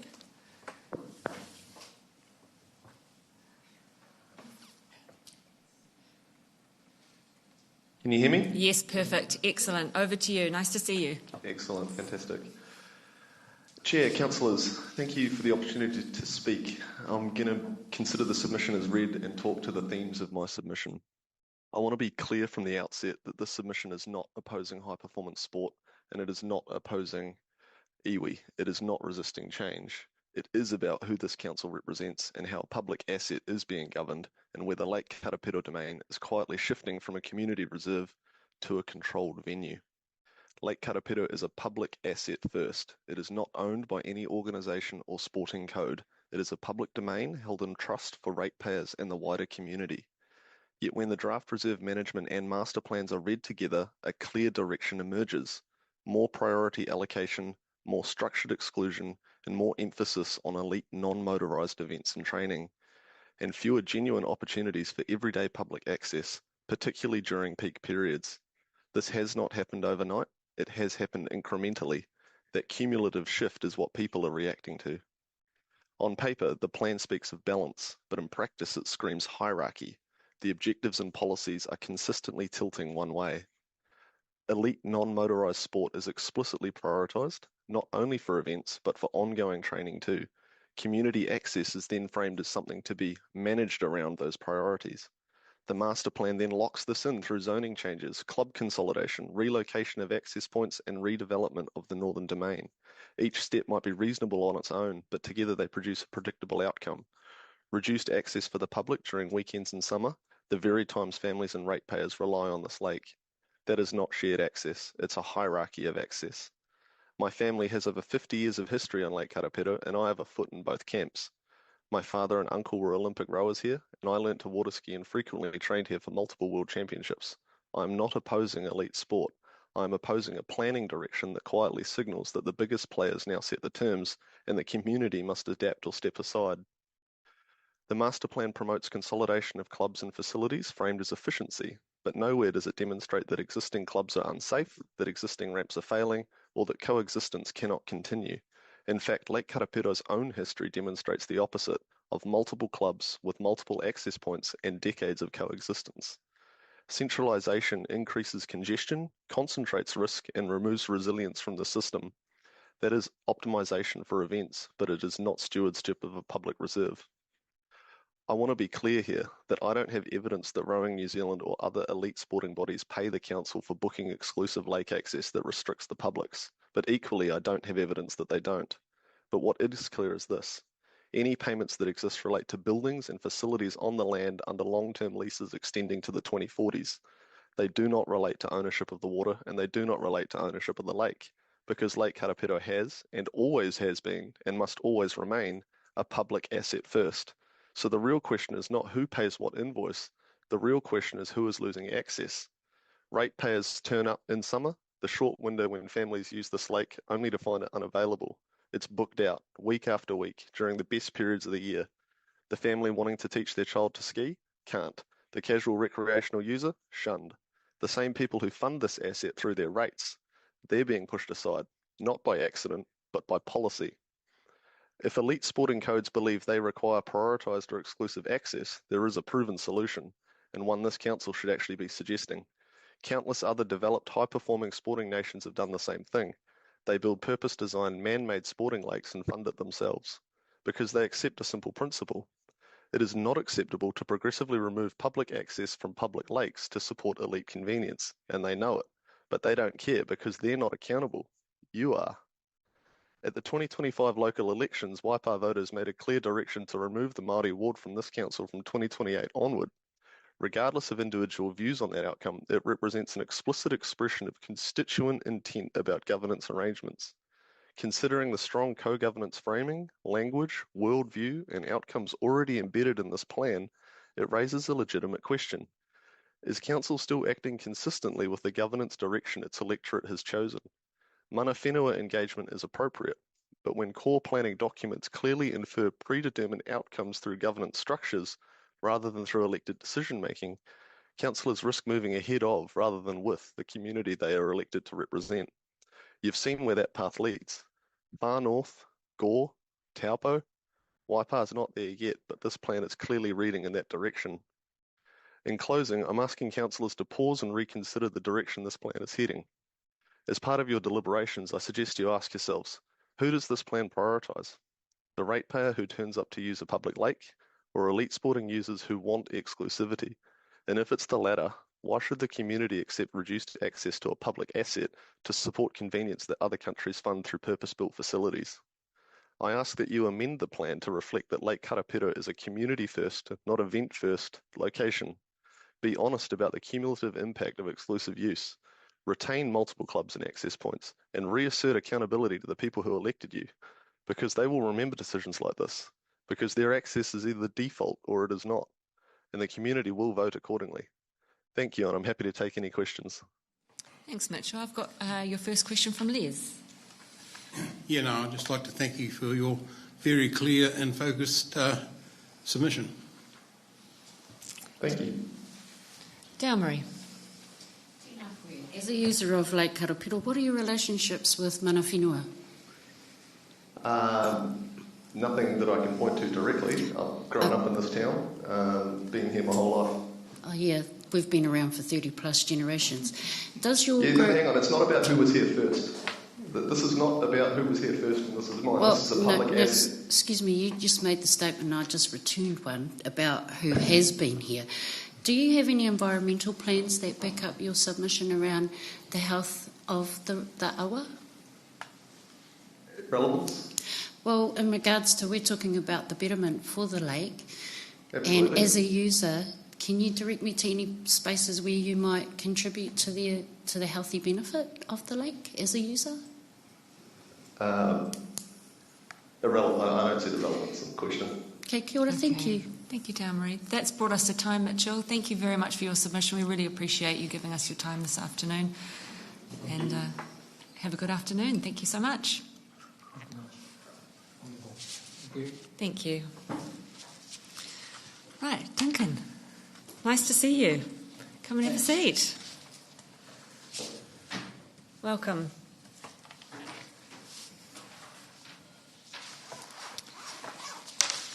And you're from New Zealand Tournament Water Skiing? I am. Excellent. Across more than just that, but yeah. Okay.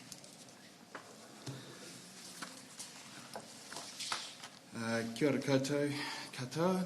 Thank you for this opportunity to speak today. My name is Duncan Hancock. I'm the Vice President of the New Zealand Tournament Water Ski Association, long-time national and international coach, and someone who's spent decades working and managing world-class water sports venues around the world. I also have a long personal history with Lake Karapiro, being introduced at age 8 in a how to float life jacket perspective from my parents, to achieving the Sport Waikato Waipa Coach of the Year in 2011, where I worked alongside a local athlete, Aaron Larkin, who gained World No. 1 status that year. So I understand both the value of the domain from a nurturing community start point to practical needs of the sports that rely on it, and I've also lived on the lake for the past 16 years, brought up 3 girls who pretty much have gills and flippers, and they also ski quite well. I want to acknowledge the responsibility you carry as councillors to reviewing the draft Karapiro Domain Reserve Management Plan and Master Plan. It is a significant, expensive piece of work, and it will shape the future of one of New Zealand's most important community and water sports assets. No small feat.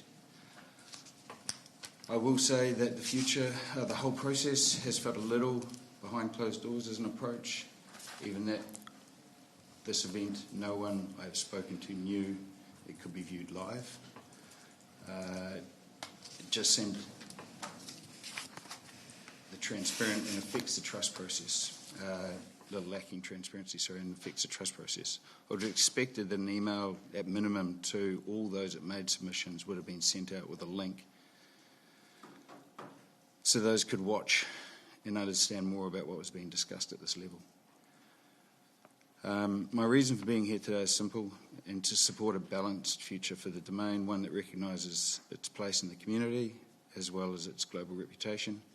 It's a multi-sport history and long-standing contribution to not just non-motorised but to the towed water sports, and in particular water skiing and wakeboarding, primarily through the Karapiro Water Ski Clubs Association with the domain. The draft plan as written appears to have been developed from a predominantly non-motorised perspective. I guess that the brief that to those who penned it was not one that focused on all lake users through limited kōrero at the very outset with clubs and other motorised user groups of the lake and domain. The non-motorised draft plan seems to have been a more formalised document than its name suggests. When reviewing the draft, and as an active user, I noted that Lake Karapiro, a place I've been a part of for 40 years, was being removed and planted in trees. I found this hard to understand. This club caters to 300 members with 258 active local community members, locals who contribute to our community, who bring up families and who enjoy their time in a safe environment. The person who developed the plan missed that component through lack of communication or lack of want to understand it. I didn't believe that this was acceptable. We as a sport were engaged late in the draft plan's development and came together with Council as a wider boating and towed water sports group. We started to actually understand what was at play. We didn't feel heard. It would seem we have been considered as a minority user group, and that ruffled my feathers. Our voice should be heard just as the non-motorised sports have. We are smaller in our event sizes at Lake Karapiro, but that also means we don't burden the domain as a venue. We can manage our infrastructure requirements and we can manage our own safety environment and the environment we operate in. What has been missed in the draft plan is the safety on land and water. The plan appears to not include us or our community. Why did we get overlooked? Why did this draft plan not factor in Karapiro Water Ski Club as a stakeholder like rowing, canoeing, waka ama?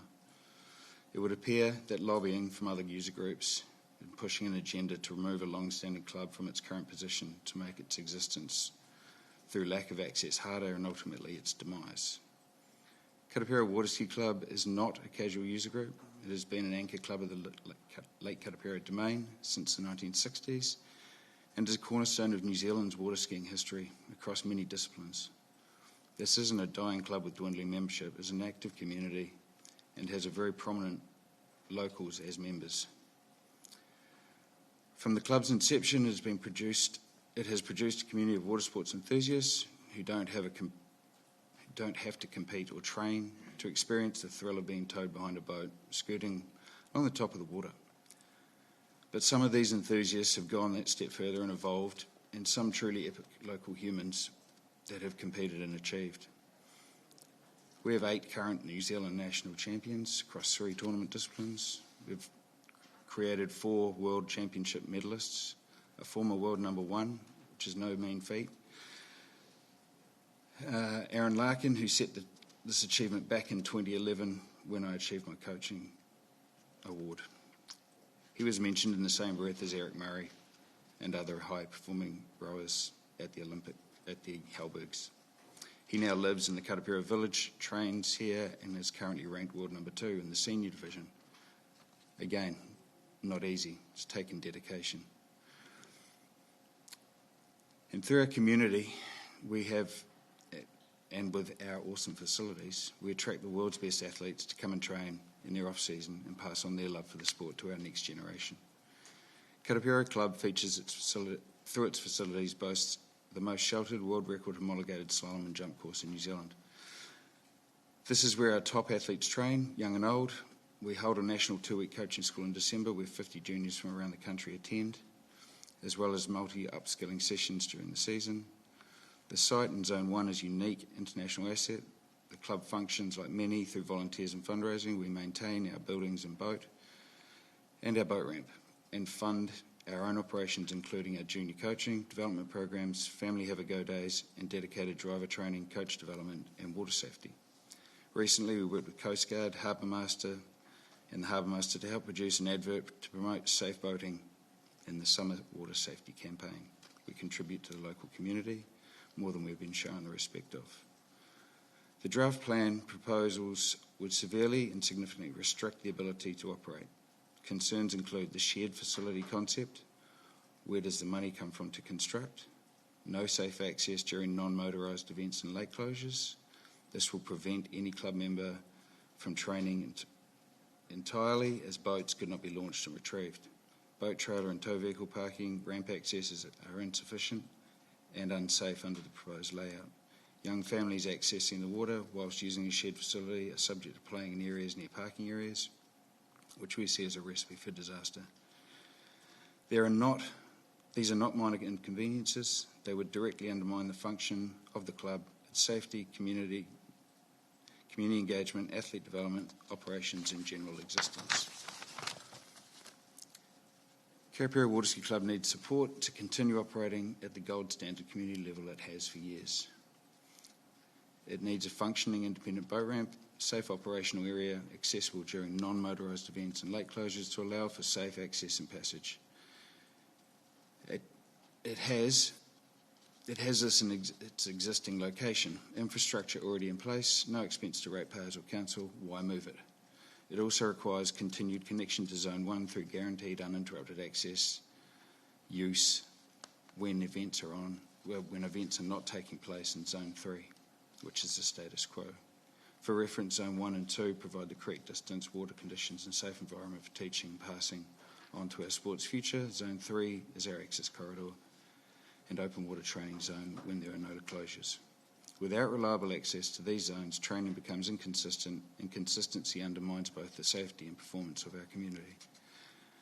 A practical safety improvement when the lake closures occur would be a zone demarcation buoys. This simple, low-cost measure would dramatically improve safety and clarity for all users. Clearly mark Zone 3 boundary, reduce confusion for casual users on restricted access days, protect non-motorised users in rowing course by highlighting the open speed zone as well as highlighting boundaries to motorised users. Provide certainty for navigation to and from Zone 1, support safe coexistence without heavy enforcement. This is standard practice in mixed-use waterways around the world. It works and it's inexpensive. We used it in the UK with open water swimming. Financial stewardship of the master plan. I support the development of the domain. I just don't think we need to incur unnecessary costs. Ratepayer and council funds must be managed with respect, carefully and transparently. The domain was established as a community venue, not as a non-motorised single sport venue. If individual sports want exclusive facilities, then they should build and fund them through their own channels. In earlier meetings, we heard a lot about geo-targeted EFTPOS data. The data captured spending on event weekends and contributed to the success of our local towns. What I'm keen to understand is how do we know what the local total GDP numbers are district-wide on ratepayers that live here or shifted here or commute weekly from nearby communities to use Lake Karapiro. And I reference more specifically the boats that are towed here, filled up with gas at all times of the week, and people shop. There is a long-standing boating community in Waipa, and numbers from regional council suggest that up to 280,000 boats come to our catchment each summer. A fair few of those will be on Karapiro. Those aren't small numbers and make the weekend event numbers look small. We live here, we raise families here, we pay rates here, and we contribute to the local GDP every day, not just on regatta weekends. The economic value of the sporting community that uses the domain is far broader than 30 weekends and of transactions it can measure.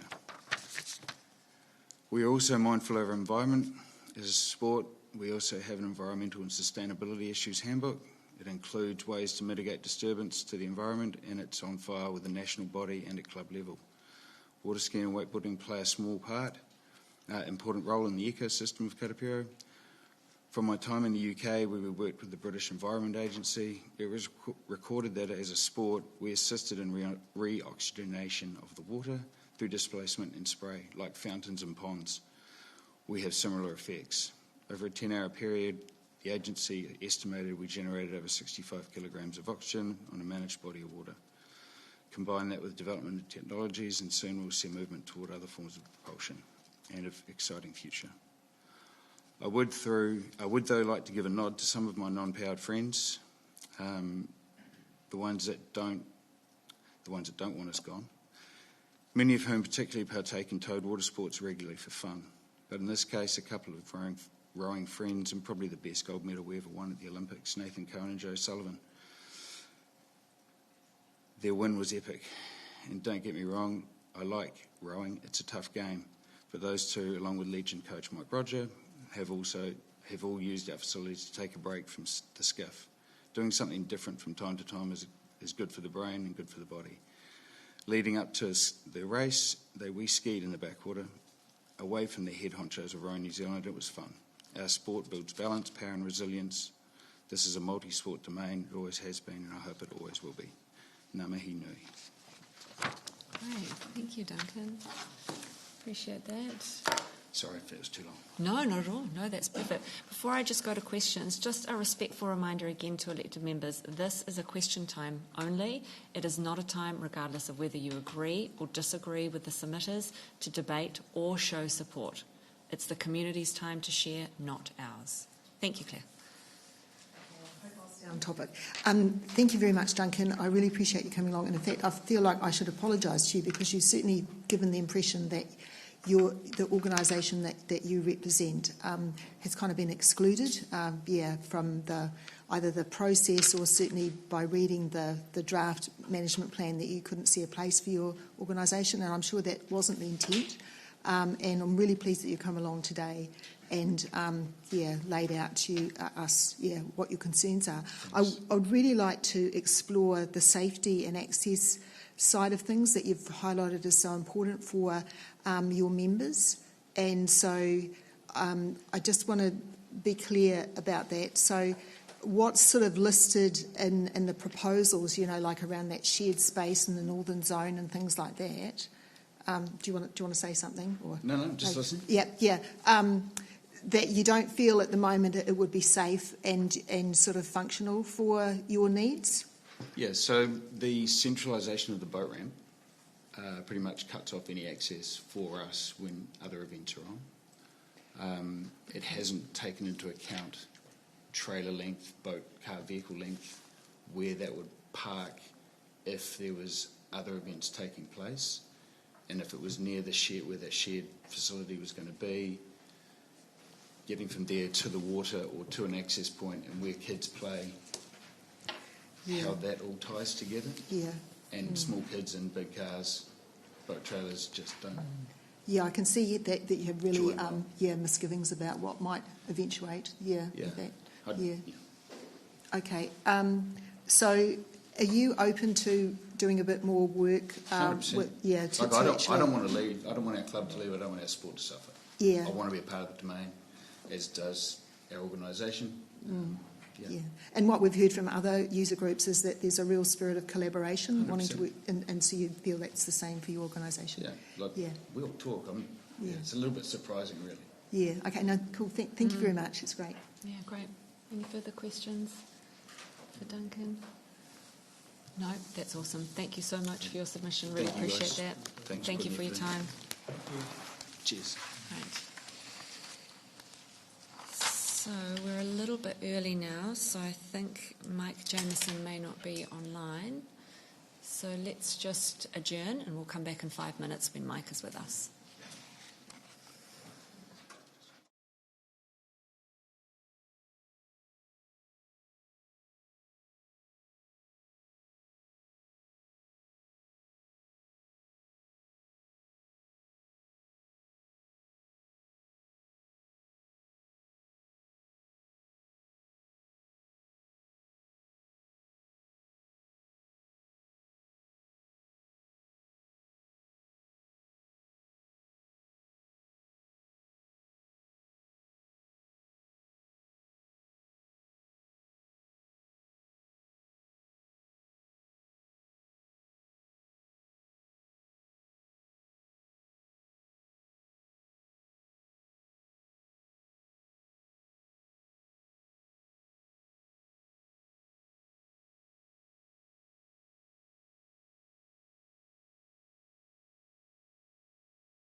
Welcome back, everyone. We have Mike Jameson there on our screen. Welcome, Mike. Nice to see you. Thank you for giving us some of your time this afternoon, and we'll hand over to you. Now, we can't quite hear you. We can see you, so maybe just check your mute.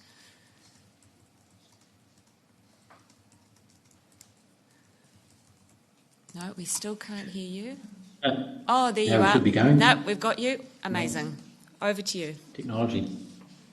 Hey, thanks for allowing me the chance to have a quick word.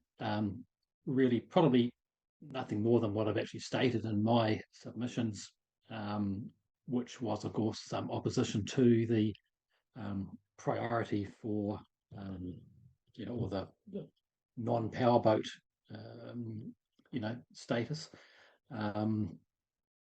Which, I think there's been a number of submissions received, of course, which are in favour of that, and I think those groups are all pretty well organised and very well resourced.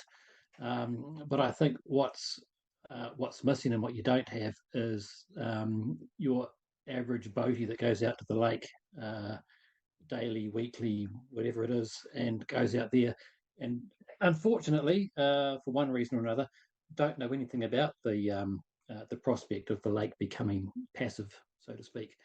And so I think if you were to base your decisions solely on what you've received and used it as a numbers point of view to say, hey, look, the majority of people support a passive lake, that in reality, I would suggest to you that that's not in fact the case, and that there are many users of the lake who really don't know what's being proposed and what the potential outcomes might be.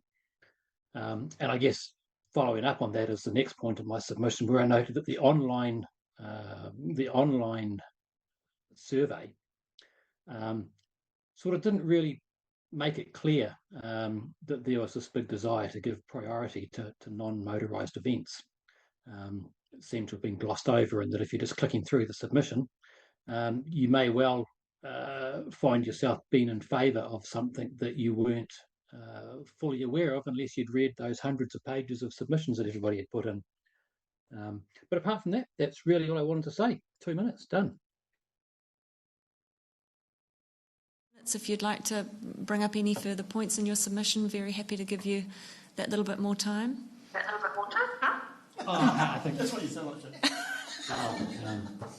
Unfortunately, I sort of just raced out of one meeting and then straight into this one. I thought I might have had a couple of hours to give it a bit more thought, but that's okay. No, it's really just that I guess my opposition to the priority given to non-motorised events.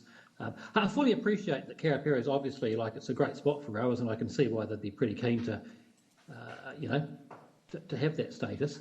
But I just think from what I hear at the lake users meetings and all of those sorts of things is that everybody, at least as far as I'm aware, have all worked in together pretty well, and there's been no real dramas that I'm aware of, with everybody sharing and having a fair bit of use of the lake.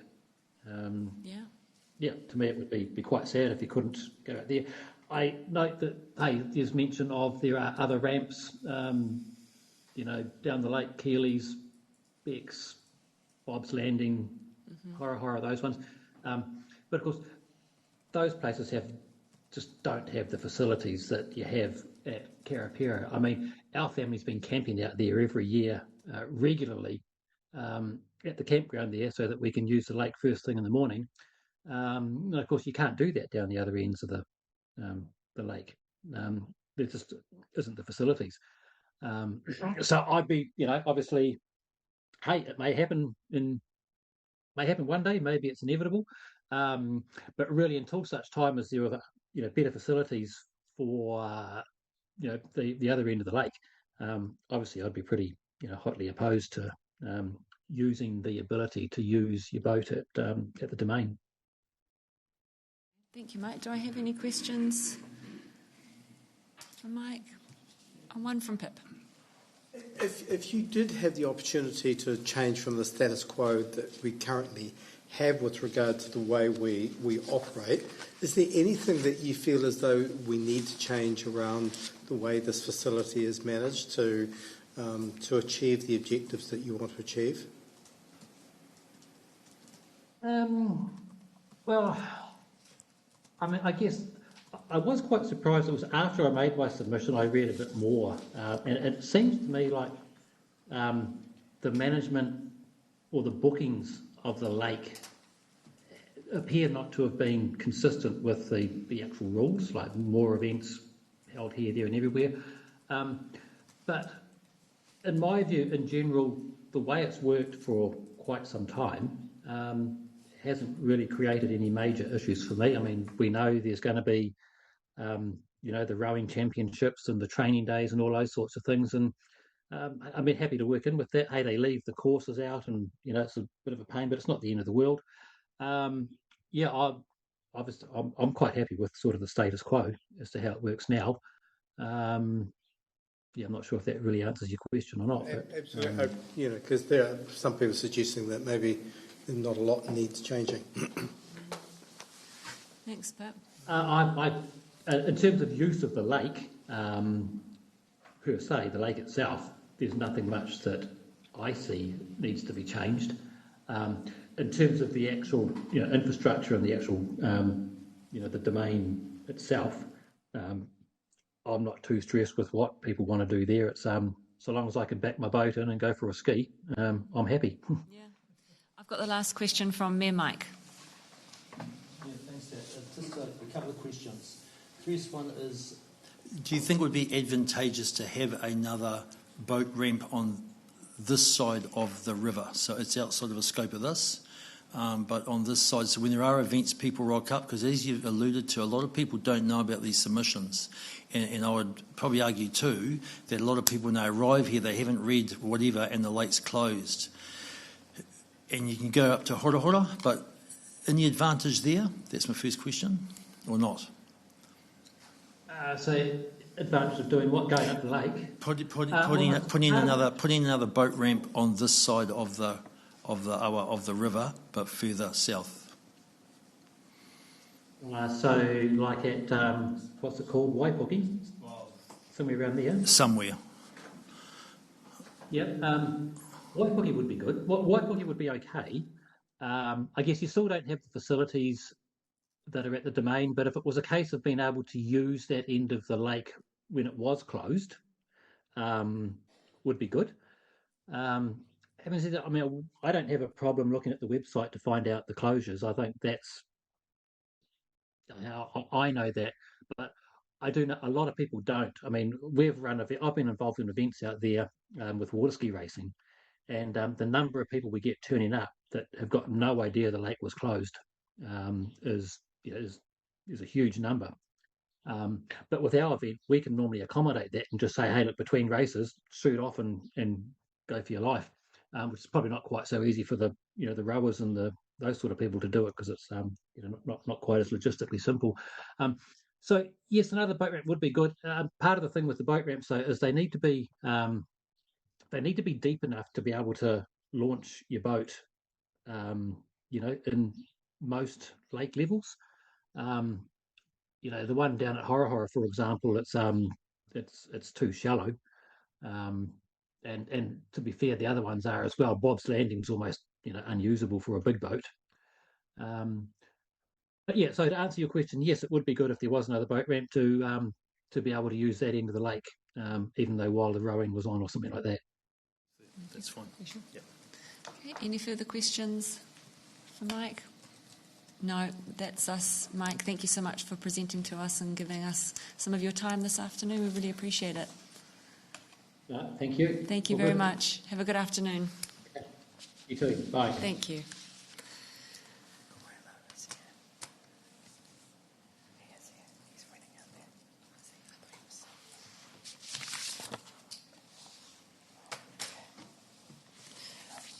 Right, we're just waiting to see if we have our next submitter out in the foyer there, or whether he's coming in on Zoom.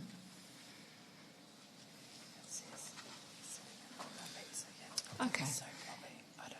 Okay. Do we have Corey in the Zoom lobby or the physical lobby? Yes. Hello. I'm here. Corey. Excellent. Yeah. Oh. Oh, there you are. Awesome. We can see you and we can hear you. So over to you. Welcome. Yeah. Well, hello everybody. My name is Corey Lowe. Thank you, first of all, thank you very much for giving me the opportunity to speak. It means a lot. So firstly, I'd like to say Karapiro holds a special place in my heart as well as all my families and extended family. I was born in May 2006, and every summer since then I've spent on the lake. I learned how to swim, paddle a blow-up boat, and later ride a biscuit and kneeboard behind a powered boat. The Karapiro Domain and lake have always felt like a safe environment, as the domain and end of the lake is not a throughway to anywhere. This means that people are generally good to go in a circuit and respect others instead of racing downstream and straight through.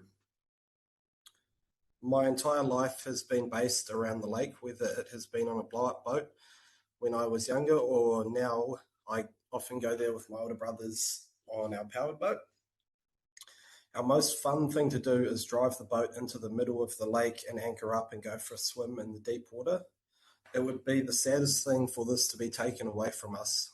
It's a good, clean Kiwi fun, and our hearts are with the lake. My brothers and I want to know that when we have children of our own, we'll still be able to do this with them, as it is just so important and special to us. So I can't stress enough that the campground, coupled up with the safe end of the lake, is not duplicated anywhere else. Thank you for giving me the opportunity, really. And yeah, like I say, I just really hope that future generations are going to be able to enjoy the lake like I have. It's, yeah, very special to me. Thanks, Corey. Thanks for that really heartfelt submission. That was awesome. I've got a question for you from Mayor Mike. Kia ora, Corey. You alluded to the fact that this end of the lake is safer, and you gave a rationale of why. Why is the rest of the lake not as safe, in your opinion? So good question. So the thing about the domain is it's at the very end of the lake. So boats are able to just go around in a circuit instead of drive straight through. So further up the river at like Keely's Landing, you can just get boats zooming straight through, whereas the domain end is just so safe as it's the end of the river kind of thing. So are you alluding to the fact that the actual width of the lake is part of the issue? Yeah. So the domain end is good also because of how wide it is, and it's kind of like one way in, one way out from up the river. Yeah. Thank you. Any further questions for Corey? Corey, you've got another couple of minutes left in your time allowance. If there's any other points you wanted just to relay to us, you're very welcome to. Yeah, not really. I think I've covered it all. Just mainly that it's just such a special lake. It's great for anything, swimming, whether it's tubing behind a boat, skiing, wakeboarding.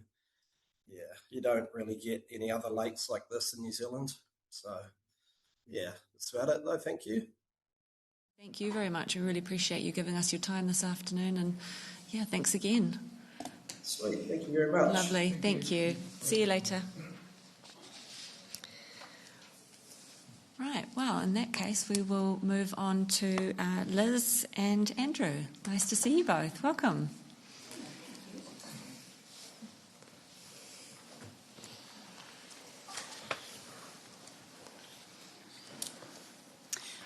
Well, nice to be here.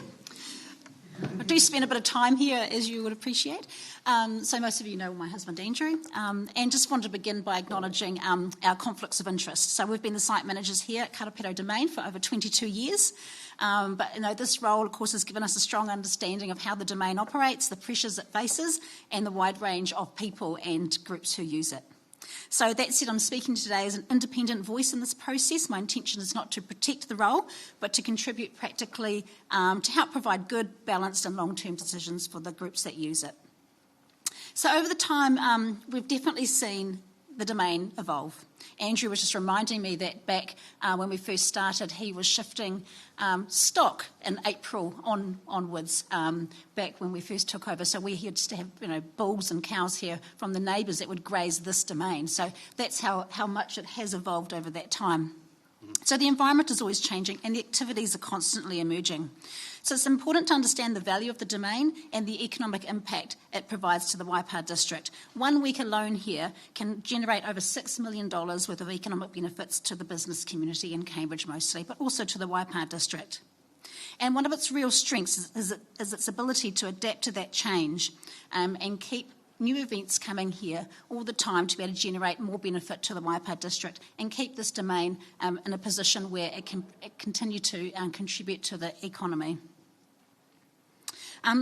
We do this through a real collaborative approach with lake user meetings each year as to how we operate our event calendar. We run 2 meetings a year, and I think it's important for you to understand that that calendar is confirmed by that lake user group. So that group met last night. Monty was the chair, and what we do is we work through it month by month to ensure that all event hosts, neighbours, recreational users, they're all the attendees, are actually happy with what is suggested. And it's following that meeting that we confirm that calendar.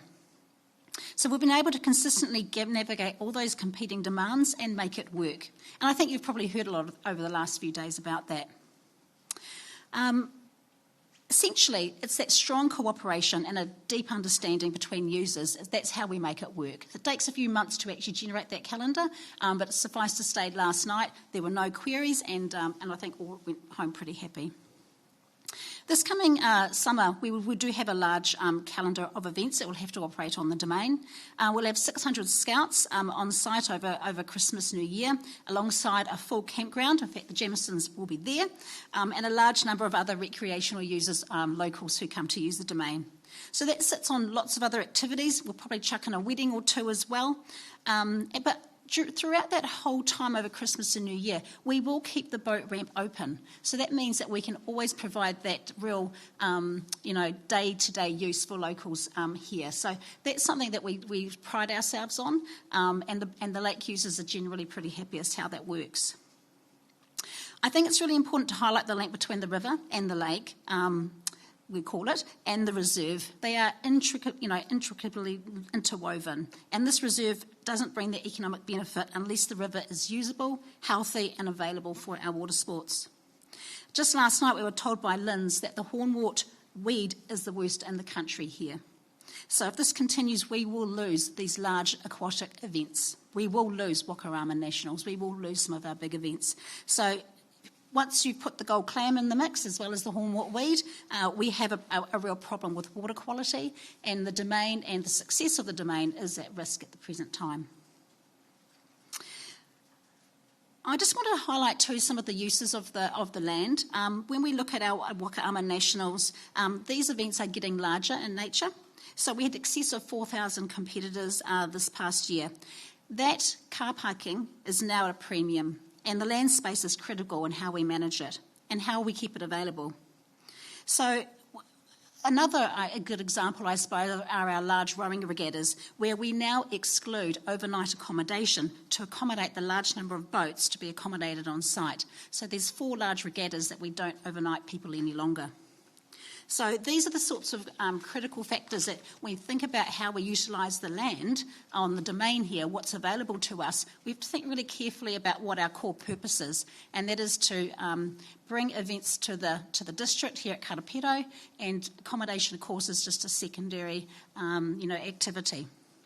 So it's one of the reasons why I also support the size of the beach volleyball court and its reduction and its relocation to the playground area. That is valuable, critical space that event hosts actually need.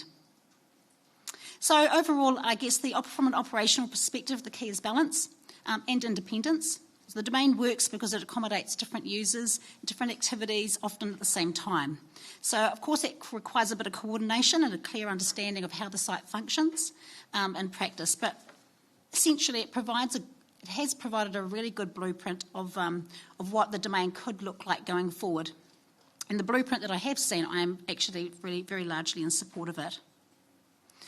So I'd like to spend some time just answering any questions. Obviously, I probably have more knowledge than most, and any queries that you might have from any of the other submitters, I'm more than happy to answer.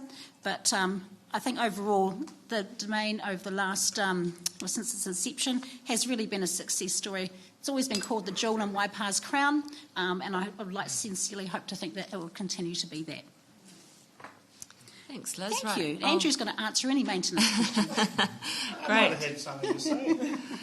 I was just going to thank past councils or councillors. Like what we've got here is the vision of people in the past. This building here was originally designated a volleyball court, basketball, sorry, wasn't it? Yeah, it's going to be an indoor basketball court. And then along the way, decided to make it a community space and functions. And as most of you know, we had a significant funeral here just last week. And so it's that sort of vision that council's had in the past, just a multi-use and multi-space. The volleyball court you've touched on as an example. Once it becomes one person, one thing, and you can't use it, that gets really frustrating to work around. So every space should be multi-use. Okay. Right, I've got a question list. Pip, Roger, and then Claire and Les. Thank you for your submission. Obviously, you understand the area very well. In the proposals put up was sort of a seemingly being pro non-motorised sport over motorised sports. Is that something you would support? There be priority for non-motorised? Because what we've tended to have heard here today is that seemingly things are working pretty well, and the through groups like you had last night, things are working well. So do we need much change from what we currently have? Look, in my view, there's no change needed. The lake users have put together a calendar for many years collaboratively.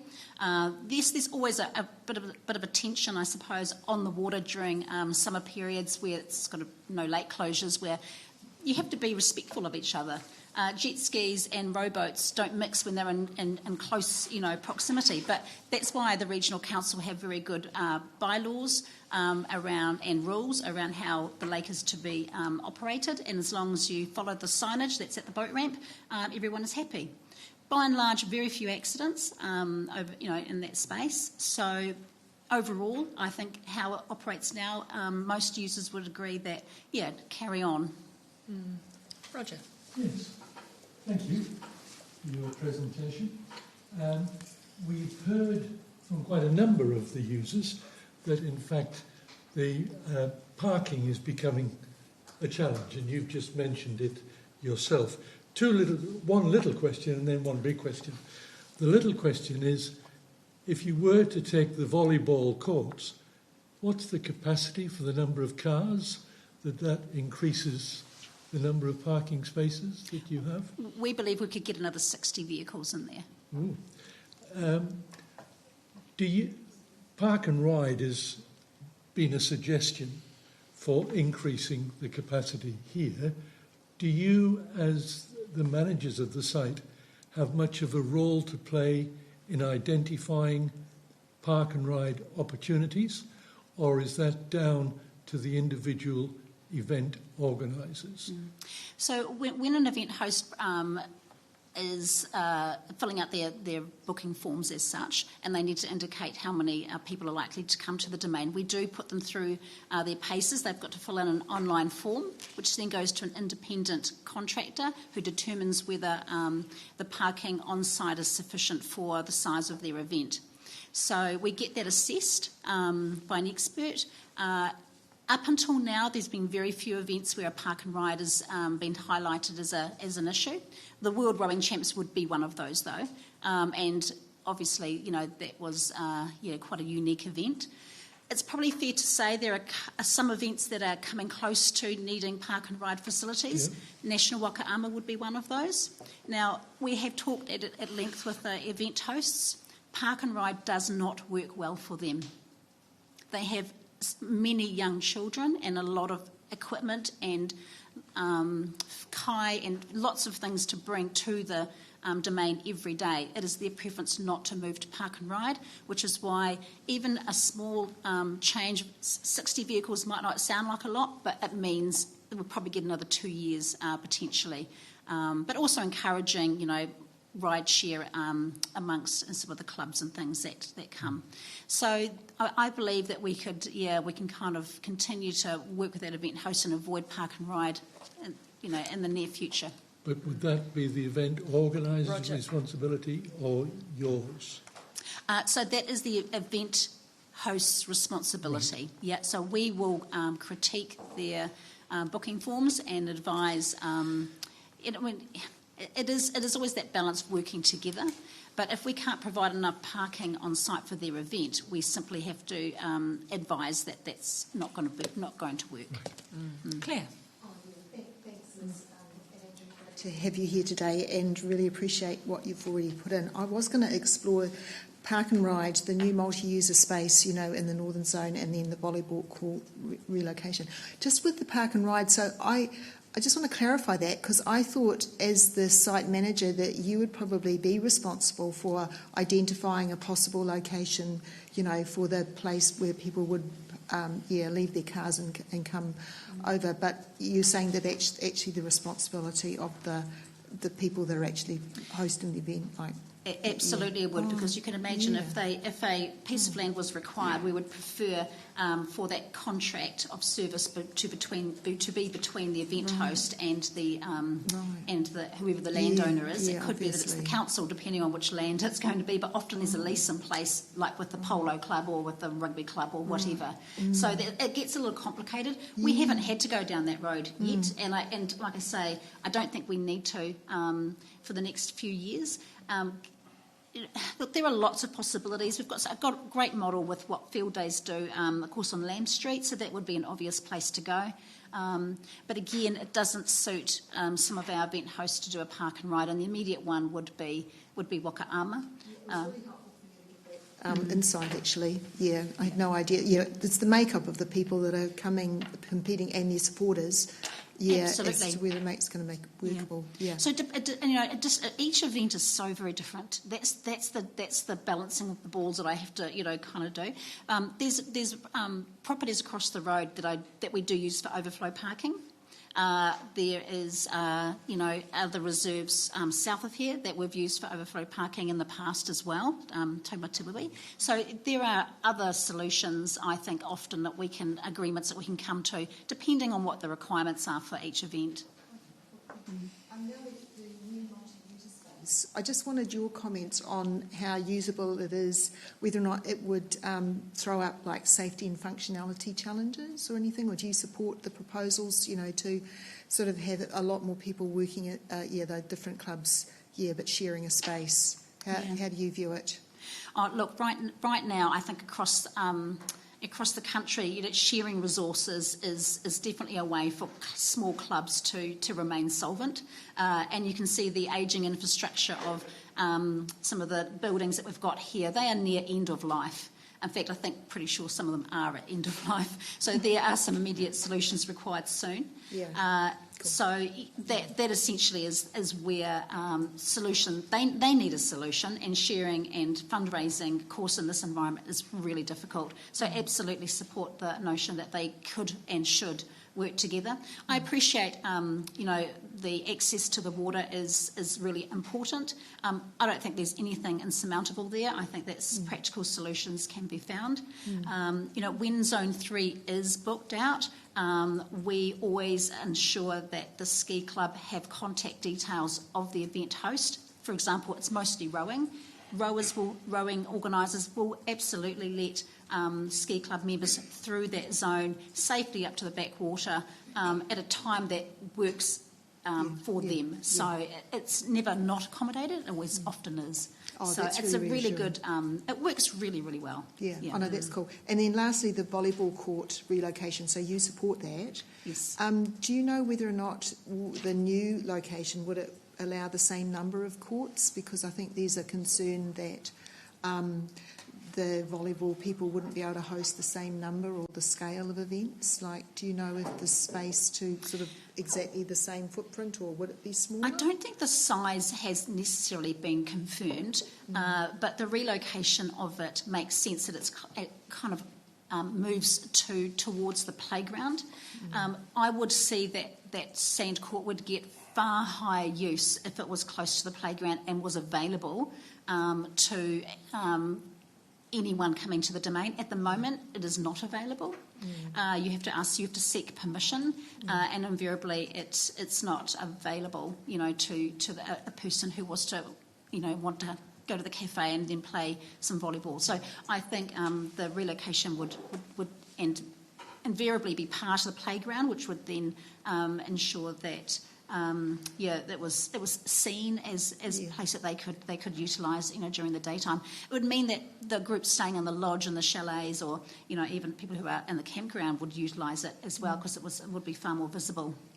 And something else we heard was that a vehicle drove over the court as it was, like now. But if it was located near the playground, you wouldn't have vehicles having access to the area, would you? No, we've bollarded. That has happened. We've got more bollards on site than we ever have had to. So it would definitely be seen as a safer environment for that. And look, let's be clear. When you look at the calendar, of volleyball events over, say, the past 10 years, it's been very few. I would see greater use if it was as part of the playground. Cool, thanks, that's really helpful. Les? We now have a smaller domain up the road on your side of the lake here.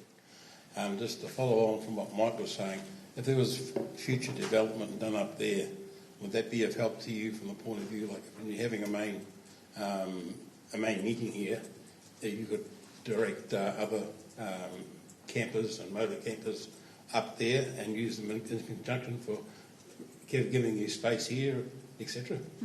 So, as I mentioned, for our large rowing regattas now, we are unable to provide accommodation, and that includes Māori Cup. So we will, in the past, we would have had a full campground, mostly those travelling up from the South Island. But let's also remember there are a number of, groups from the North Island who find that camping is an affordable way to stay, close to the, to be able to accommodate their sport. Not everyone can afford hotels and motels and things like that. So right now we're not able to offer a camping experience, which is a bit of a shame. So I would see that another space allocated for that would absolutely be fantastic. A temporary satellite campground, or whatever you want to call it, something like that. It wouldn't be another campground, something we could use in those times. Facilities up there are pretty limited, but still maybe some temporary something could be brought in. Some people like just to come to the lake, they don't come to see the event, just they have to go, you can go up here. Yeah, but no, that's been talked about, so It just has to be funded. Oh, that's all. It's the hard part, right? Do you want a question? And Dean? Yeah, hi guys. So, I've got a question about events, and sometimes when you have different events on, we've heard from a couple of people that sometimes they have found that there might be events that don't seem to go together, but they're booked in at the same time. So, for instance, maybe a wedding and there's rowing at the same time or something like that. You don't have any policy around that when you're running the place about what events might be here at the same time, and do they sort of belong together? Look, I've not experienced a situation where they haven't worked. Right.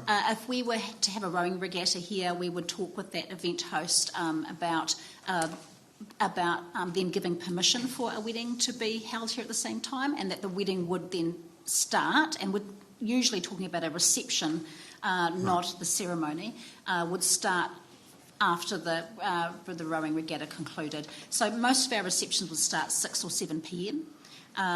Look, there are definitely maybe members of a committee or rowers who find it a little odd that they have to share the space if they've had exclusivity of it for the last 50 years. So we are in a position where we know we can successfully deliver multiple events on any given day, and it's almost fairer to accommodate that. For example, last night we confirmed our dog show, who will be sharing with a swim event. Dog show will be up there, swim event obviously over here. The two won't collide, it won't be a problem. Yep. So I think, it's all around managing people's expectations and ensuring that they don't influence each other to the point where someone's having a negative experience. We certainly wouldn't want that at all. And I've no complaint. I've never had any complaint about that actually ever occurring. It sort of almost doesn't happen, Dean, just because, as Liz said, we confirmed the calendar for this coming summer, so no one's been able to book a wedding until today because rowing and all those sort of things get priority. Logically, we wouldn't say, you can't have your Māori Cup because there's a wedding on that day. So, yeah, most brides want to have dates by now, so it almost solves itself just the way we have to run that calendar. But there is still, someone will come along now and say, can I have a wedding? And you're like, well, there is a rowing on, and then, as Liz said, that takes some good dialogue to work through. And I've got a second question too. We've had a couple of people talk to us and say that perhaps this place should be thought about like a stadium type thing, a situation with some maybe different rules and regulations about events and when they can be. As you know, I'm involved with the ball that's out here, and there's some bloke that runs around with a sound thing telling us to turn it down, which is fair enough. That might be but yeah, but. Is there, so that's a nighttime thing, and I asked one of the submitters today who lives about a K up, I said, can you hear it when we have the ball on? And he says we can. So do you have is there a limit at this venue for the amount of evening events in a year or anything like that? Or is it just the sound control? Yeah, so we have a rule at the boundary that you can't be any higher than 65. Yeah, and we I know manage that. Decibels. Decibels, yeah. So, Not age. So 65 what? Yeah. So there's no limit on that, but yeah, we manage that very carefully. So we take hourly readings and things. Yeah. But look, the other thing too is noise is a funny thing, in that the noise corridors can pop up all over the place. So I have a policy at lake user meetings, but also just in my day-to-day role here. If neighbours have or finding it is getting noisy, they text me, and I need once I understand where that problem is, we fix it. Yeah. So it could be a loudspeaker. Often the event hosts are bringing in speakers that are not part of the normal infrastructure here, but pointing a different direction. So that's happened, quite a few times to the neighbours on this side. Fixed straight away. If I have to get up there on a ladder myself, I will. So, that's the sort of thing we really want to make sure we are good neighbours to those who reside here permanently, and that's really important to the whole success of this place. Yeah. But in terms of nighttime noise, there's no limit on the amount of events. It's a bit, like we know Eden Park's, and someone talked about that. Well, we're not Eden Park, but they have a limit on concerts. Well, they're outside for a start, and they're rock concerts. But do you have there's no limit on the number of events in the evening? No, there's no limit on the number, but obviously there's a strict 12 p.m. finish on a Friday or Saturday night. We finish any amplified music at 10:30 on any other night of the week. Yep. So we are really wanting to be good neighbours in that space. I would be fair to say, Dean, we don't have that many nighttime events. We've got the 3 school balls. Yep. That's and a handful of weddings these days. Our daytime use and our event use is the big thing. A priority, and as Andrew said, we take those bookings first. There's not that many other bookings that go through to that period of night. So it is probably the Te Amuri ball. It's probably the big one, and the Cambridge one. It's the most important one, right? I'm saying that's all right, you don't have to. Yeah. And probably the reason why we don't get complaints about that very often is that a lot of people who live here have kids at the ball, and this is very much a family setting here. So, there's a level of understanding that goes with that. I think people prefer to have a school ball here than back in town like it used to be. At least it's probably affecting less people. Okay, that's brought us to time. Thank you so much for your submission and giving us Thank your you, afternoon. Nice to see you. Thanks so much. Right, we have our afternoon tea break now, and we will be back at 2:20.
Welcome back. I can see we have Sarah there on our big screen. Hi, Sarah. Nice to see you. Kia ora. Oh, we can hear you. That's great. Great. Welcome. Thank you. Am I good to start? Absolutely. Over to you. Great. Tēnā koutou katoa, ko Sarah Evans, tōku ingoa, ko ngā ruahine me Ngāti Tuwharetoa, Te Arawa, Oku Iwi, no Tamaki Makaurau ahau, kei whakatāne e noho ana. So I'm Sarah Evans. I'm here today on my submission, which while we're Karapiro Club, Waterski Club members, my submission and my hopefully quick chat today is around me being a mama and a wife to whānau that waterski, and also as a regular visitor to the Waipa district. My parents and both my sisters and their family live in Waipa districts, so between water skiing, we are there often with family as well. Losing my space. So my husband and children all compete in tournament water skiing. My 13-year-old daughter, my 11-year-old son, and my husband who's, well, early 40s. So all of them have been water skiing nearly since they could walk. So from the ages of 2 or 3, and competitive water skiing from about the age of 6, I think. So the Karapiro Water Ski Club has been part of all their lives since they're very little, even though they've lived outside of the district that entire time as well. We are club members because of the importance of this site, particularly for training.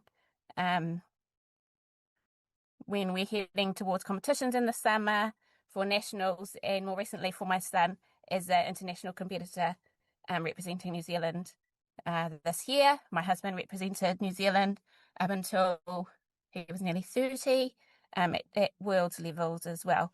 As you've heard from other submitters, the Waipa district is full of international superstars in sports, particularly on the water, and water skiing is no exception.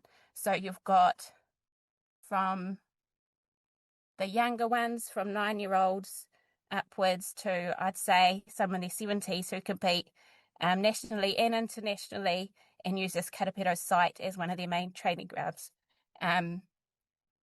So as a mama who travels a lot for her kids to water ski, the possibility of losing this space, which is somewhat implied through the master plan, is a bit disheartening.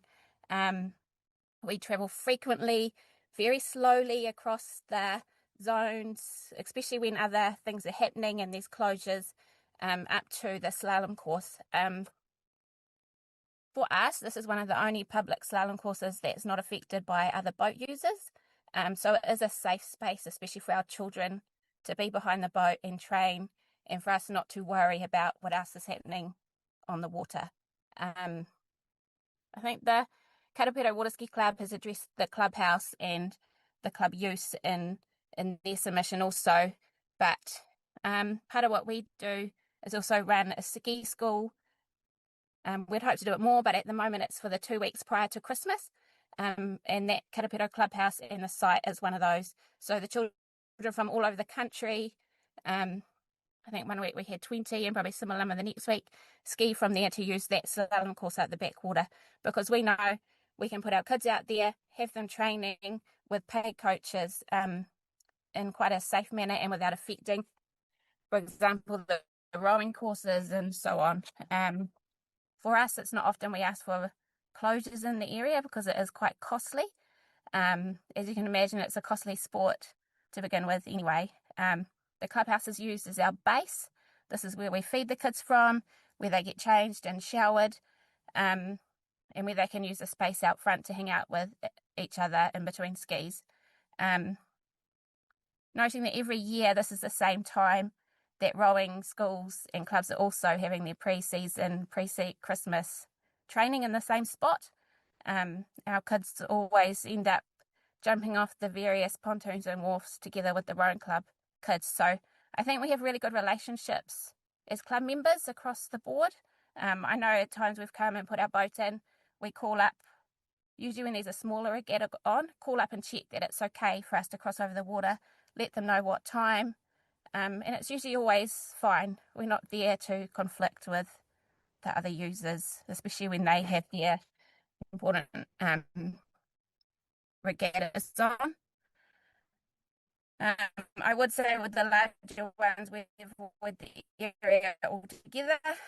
We know how busy it is, and unless we're there supporting Ranga Waka Ama. Now, we travel from home to Karapiro, I'd say 2 or 3 times a month over summer, more frequently around Christmas time, and then also throughout the year. This isn't unusual for this club. As well as supporting the surrounding community and the kids there and the adults. It becomes a hub for those who are looking for that, particularly that slalom course when you're competing and training, that is usable. And is actually in a beautiful spot for us to sit in and spend the day as well. I think we're very lucky to have that area to use. The way I've kind of read the plan and the master plan is bringing together all those users there, hopefully in one large building. In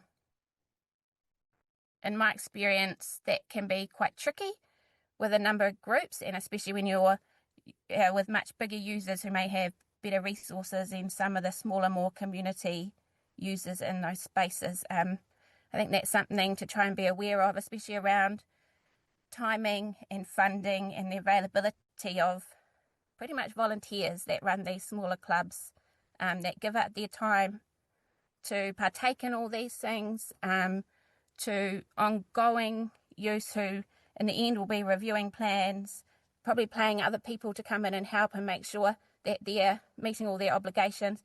But also, a lot of those smaller clubs, it's the uncertainty of funding and where that's coming from. And I think in the master plan itself, that's quite unclear. It's really unhelpful when you're trying to keep your sport going in an area. It can be quite daunting for people that are running these clubs and volunteer their time in a huge capacity to be up. And in some ways, you're up against some of the bigger players. And while you always want trying to work together, once that funding isn't there, then how do you end up being left out in the bigger equation of what is happening on the site? So I think there's some fundamental components that either need to be considered in a bit more detail or included as to how, for example, how is funding envisioned to happen for these bigger facilities to come together? What is council thinking of putting on board and when? And how is that secured long term for all these users? Every 3 years, that could completely change. And that puts a lot of these, especially these smaller clubs, in a bit of a precarious position in how they keep running and doing the really good work they're doing in the background for the community. From community level through to high-performing sports and competing at international level. We're talking about all the non-motorised sports that do the same thing, but I think it's good to remember there's lots of small players out there too. In the grand context of this, that in a way feel they may be missing out along these spaces. I've been listening to a few of the submissions, and there's been questions raised about the environmental impacts and how is the sport addressing those. My background is in town planning. I hold a Bachelor of Environmental Management. I've worked in Whakatane Council in these sort of projects before, so I've got a little bit of understanding. I'm not sure the sport is there consistently as a whole in terms of written reports about how they're addressing this. I think we cover it, especially when we're applying for lake closures across the board. But I have today brought up the International Water Ski and Wakeboard Federation document, which covers tournament water skiing the world over. They do have an environmental and sustainability issues handbook for total water sports, which I'm happy to share. The New Zealand Tournament Water Ski Association is part of the International Water Ski Federation and part of making sure measures like this come into play within our sport here. It is going up on the NZTWSA website within the next couple of days so that everyone is aware it is there within the sport, and hopefully the wider sport takes a look and sees what we can do better. Noting that our sport relies on healthy water as much as everyone else. We're putting our babies into this water and we want it to be clean and usable as well, and for the spaces to continue to be protected, otherwise we all lose out in the long term. There's definitely rivers and lakes that are unusable across the country for pollution reasons and for damage across the margins and so on. I think that's the gist of it. My final say is I know you've got lots of submissions to read through, and some have been grouped together because they're quite similar, but some of those do have differences in them. So although there's lots, I hope you are managing to get through those that may look similar, but kind of do have a different vibe in them as well. Thanks, Sarah. Right, any questions for Sarah at all? No, that was really straightforward. Thank you so much for giving us some of your time this afternoon. We really appreciate that. It was really good. Thank you so much. Have a good afternoon. Thank you. Right, we're just waiting for our next submitter. He should be here any moment.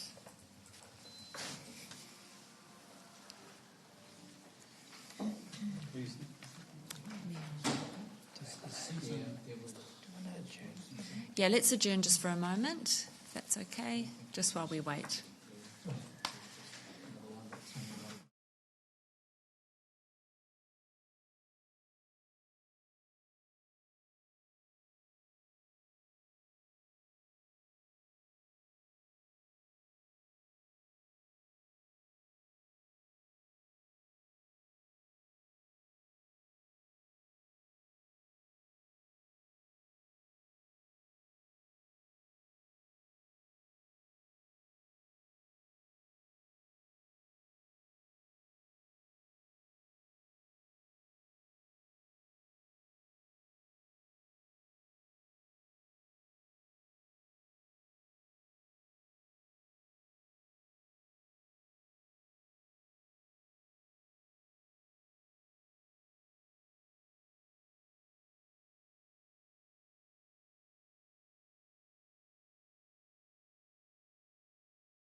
Great, thank you. Welcome back. And we have Neil Gibb here to present to us.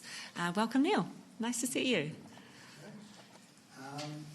Just briefly, I'd like to just have the opportunity to speak to the plan. So firstly, most importantly, I absolutely support the master plan and the rationale behind it. In my view, that Karapiro Lake's a gem and the crown of our recreational facilities we have in Waipa. And we're definitely the benefactors of building the dam 60-odd years ago in our own backyard. It created a beautiful, accessible and safe resource for the local community as well as the wider sports organisations to use. I look back at the investment in infrastructure and facilities the District Council did at the Domain as part of its contribution to the 2010 World Rowing Champs. That investment created quality facilities that are still paying a dividend 15 years later. It's great to see our council taking a wider and longer term plan on how to build on that value of the domain. My understanding of the master plan is that it covers the various dimensions of being both the steward of the domain and its environmental needs, together with allowing for the future growing demand for its use. As a former member of the Cambridge Rowing Club, I understand the concerns at a club level of relinquishing a facility that has served its members well over the years. But from the wider lens, as a ratepayer and community member, I appreciate that buildings placed in a location at a certain point of time, A, don't last forever, or B, don't fit into the best location when reviewed. I trust that the proposed multi-purpose sports complex allows for all of the clubs involved and allows for future growth. Thank you. Brilliant. Thanks, Neil. Any questions for Neil on his submission at all? Mayor Mike. Neil. Around the proposal to build a single point of storage, say, and what's your view on whether that should be user pays or ratepayer funded or a combination of both? I think it should be user pays, and I know that's may not be the popular view, but I think I for my sins, I'm now past the rowing part and so forth, and I'm vice president of the local golf club. Now it's a recreational facility with some of the largest numbers of participants in the era, and we don't get a cent from the council to run $1 million, costs $1 million to wash its face in terms of costs. So we have to, as a club, organise ourselves in a way via member subscriptions and increasingly through attracting visitors, sponsorship, whatever, to cover the expenses and put aside, as well as that, we're trying to put aside money for future capital replacement of equipment, because there is no free lunch out there going, here's a new club. So, and I think that people, if I went to the gym, I'm not expecting to get that subsidised as a recreational choice I make, and so I think that it's so it should be. Otherwise, I think the wider community ends up, i.e. the ratepayers, subsidising quite a subset of club members who have made a choice to follow that. Right. Can I ask a subsequent? So coming up with the capital cost of a decent sized building could be difficult to go to the existing clubs, is what I'd be thinking. However, you'd support then, yes or no, of a system like we've got, say, for retirement homes that we supply, that are ring fenced, that it doesn't cost the ratepayer money, but the folks that are in those retirement units have to pay for the cost. If we put the upfront cost, your expectation is, what I'm hearing, is that the users would cover the cost of principal and interest. So there's no cost to the ratepayer. I think that's fair. And, it's the reality of it. As I said, it may not land so well with certain groups. And my understanding, just as we would consider at the golf club, if we were to raise $2.5 million to put in fairway irrigation, which is a gap we've got amongst our resources, we have to work out a way to fund it, and it's a long-term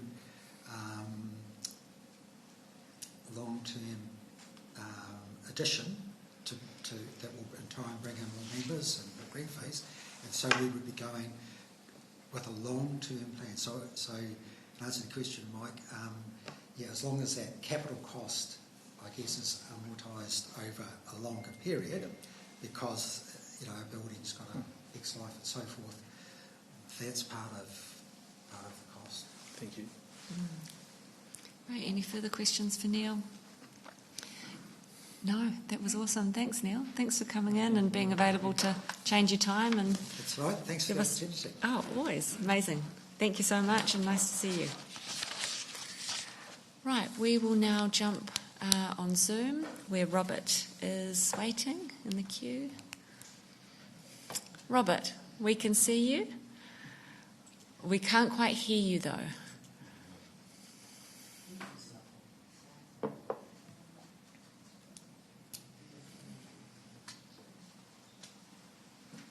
Can you hear me now? Yes, we can. Perfect. We can see and hear you, and over to you.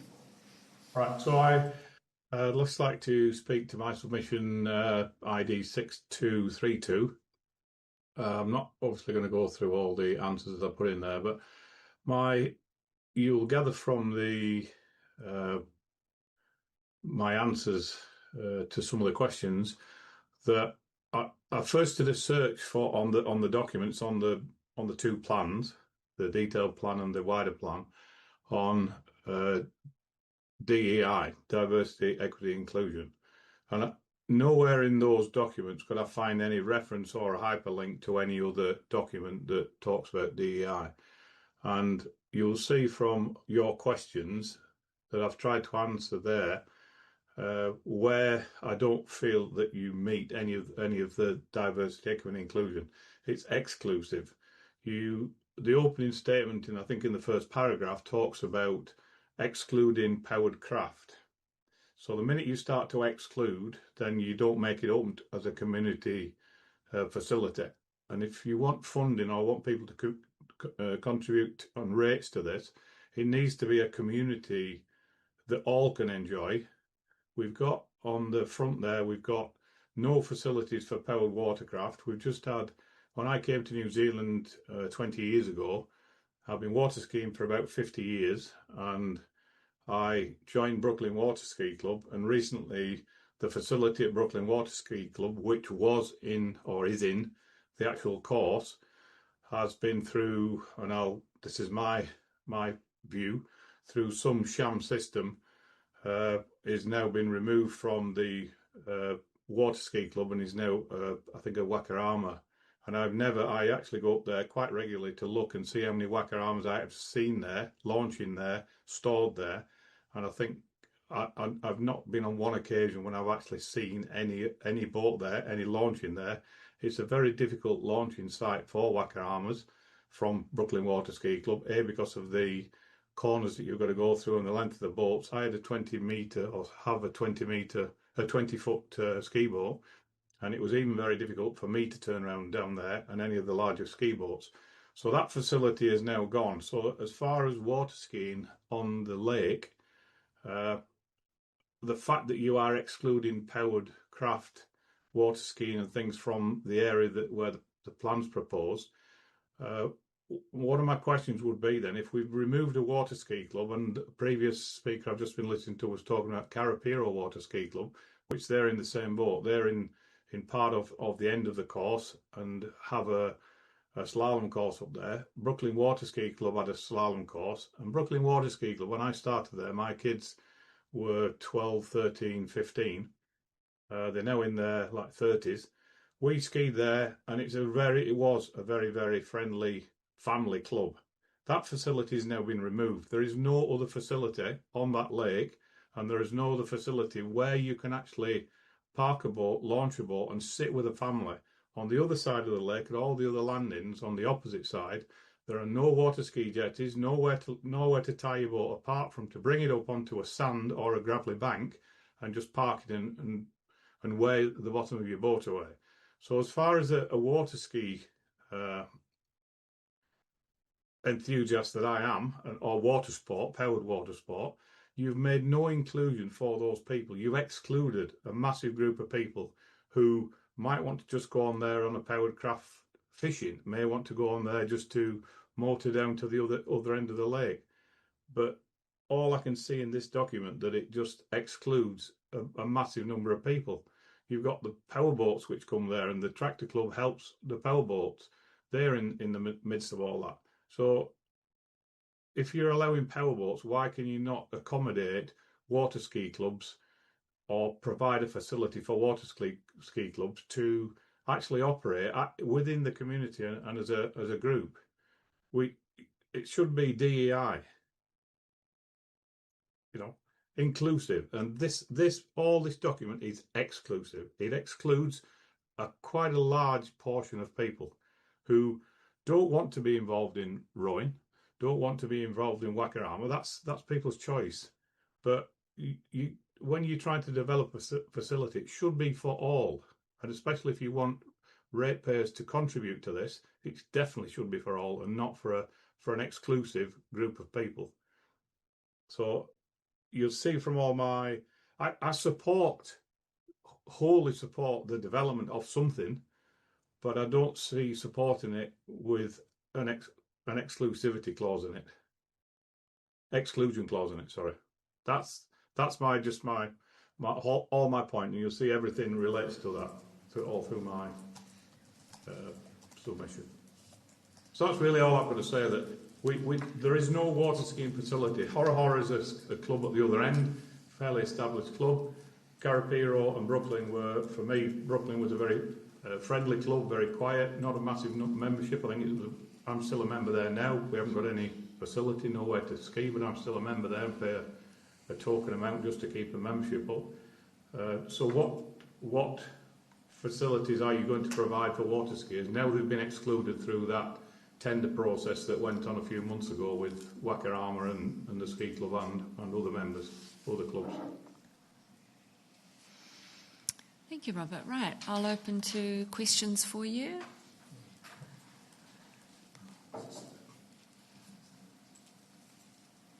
No, it looks like your submission has been very clear to us. Thank you so much. You do have another minute if you wanted to sum up. So I'd like someone to comment on what do water skiers do? Someone needs to comment from the panel there. Well, Robert, we have to be careful here because this is really a time for us to hear from the community, and then we have a separate day in a couple of weeks where we do discuss the issues. So today is really just about listening. And that topic that you bring up will be discussed, will be really thrashed out, I can assure you. That day is publicly available and it's open to the public to come in and listen or view online. So I can assure you that that is something that we will be discussing, absolutely.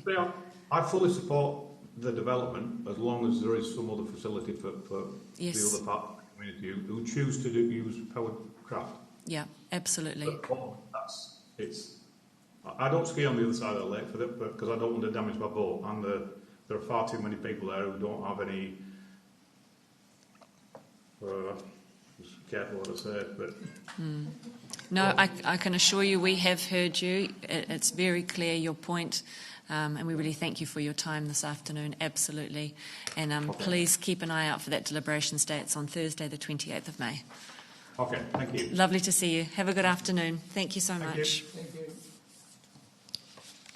Right, and we are just going to adjourn again, folks. I'm not sure our next ladies are quite ready for us.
Right, good afternoon. Welcome back to our hearings day. Before we welcome our next submitter, we do just have to pass a recommendation because we have been going past the 6-hour mark, and because of that, we just need to acknowledge that the hearings for the Karapiro Lake Domain Draft Reserve Management Plan and Draft Master Plan Submission hearing will continue beyond 6 hours. So if I could have someone move that, please. Dean will move, Shane will second. All in favour, please say aye. Aye.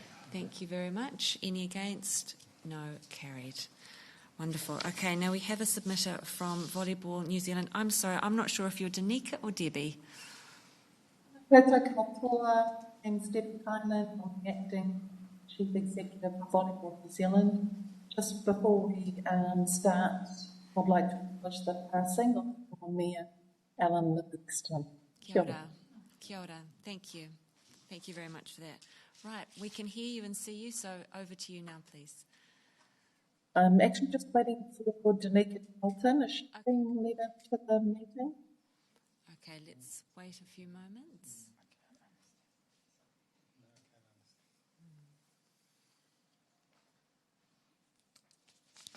Sorry, can you hear me and see me?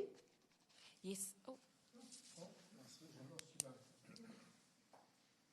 Yes, we can see you and we can hear you. We'll just wait for Danica now. Okay.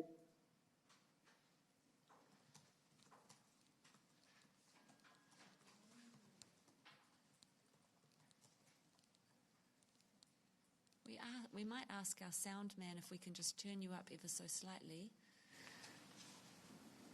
Thank you.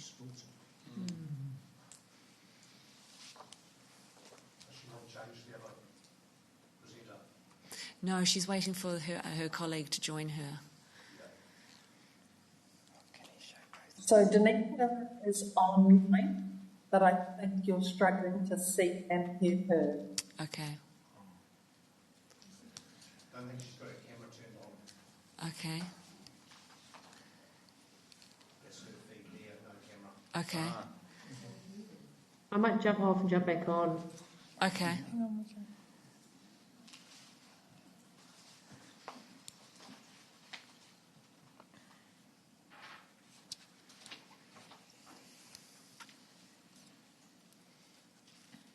I could probably kick into this and really enable submission.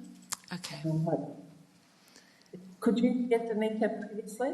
We thought we could. We couldn't see her though, so I think she's dropped out and she's going to come back on. Hopefully, we can connect her. We're happy to wait a minute or two for that to happen. Don't feel you need to start without her. That's okay. Okay.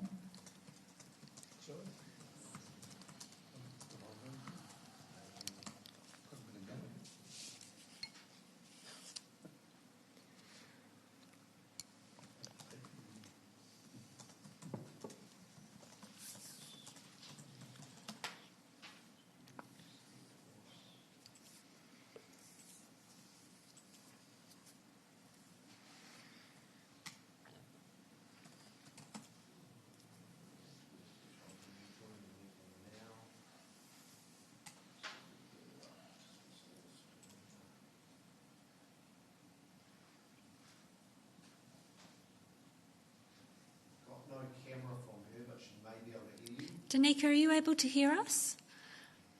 Yes, I can hear you. Okay, we and can't. I can see you. Oh, great. We can't see you. Are you happy to proceed without us being able to see you? Yeah, that's absolutely fine. Sorry, my video is on, so I'm not sure what's happening. Okay. I just jumped off and jumped back on again. So apologies for that. I'm not sure. Oh, we apologise too, but we're really happy that we can hear you. That's good. So feel free to start on your presentation. Thank you. Kia ora everyone. Thank you for having both Debbie and I here today to listen to some supporting evidence on our submission from Volleyball New Zealand. I guess I'll just start with Volleyball New Zealand strongly opposes policy 3.8 of the draft Karapiro Lake Domain Reserve Management Plan. The Karapiro Beach volleyball courts are a strategic and multi-use recreation and event asset of our regional and national significance. The beach volleyball courts support weekly community participation, school sport, regional training and multi-code use. The courts contribute directly to youth development, health and wellbeing, and regional visitation. The courts were locally funded and built and are leased appropriately within the domain. And the courts align strongly with the purpose of the Reserve Council strategic objectives and the regional sports strategies. The current location, where the beach volleyball courts are at the moment, was chosen due to the natural banks around the courts, which are ideal for creating atmosphere for viewing and protection from the wind and from the elements. It's a welcoming and really inclusive space, and it's a shared space also with harmoniously with other sports codes, and supports local food and accommodation vendors that are on site. These courts are not underutilised or legacy infrastructure. These beach courts were built to international FIVB standards with regional and national significance. Karapiro has a proven track record of hosting national tour events, including the New Zealand Beach Tour and elite level competitions involving international athletes and and Olympians. Importantly, the venue is already confirmed to host the New Zealand Beach Tour scheduled there in February of 2027. Replacing multiple courts with a single court eliminates the ability to be able to host national events and significantly reduces the community use. This is not historical use, this is current and future demand.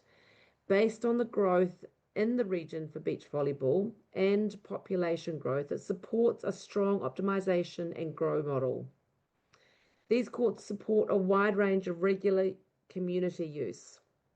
Weekly competitions are run through the Waikato Volleyball alongside school events such as Hillcrest High School competitions, Hamilton Girls High Surf Lifesaving Training, and St Peter's Leadership Camps involving up to 100 students. The space is also used by other codes including beach soccer, sand rugby and fitness groups. The breadth of use demonstrates this and is genuinely a multi-purpose, well-utilised recreational community asset. Waikato Volleyball has seen a large increase in the number of kids from the Waipara region wanting to play beach volleyball. In fact, there are about eight of the Waipara children were chosen for the latest representative team in a competition held over in the Mount earlier this year. From a strategic perspective, the courts directly support both regional and national objectives. They align with the Waikato Regional Volleyball Association's goal of positioning the region as a hub for beach volleyball.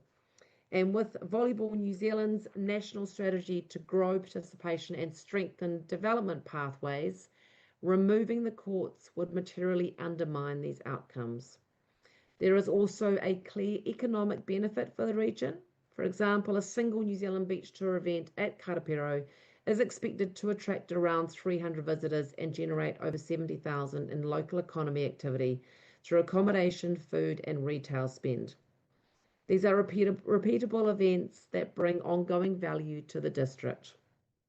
It is important to note that these courts were locally funded, maintained under an existing lease, and are located on previously unused land. This is a low-cost infrastructure, delivering high value. Removing it creates cost rather than solving a problem. From a national delivery perspective, Karapiro also plays an important strategic role. It acts as the key backup venue for the events typically held at Mount Maunganui.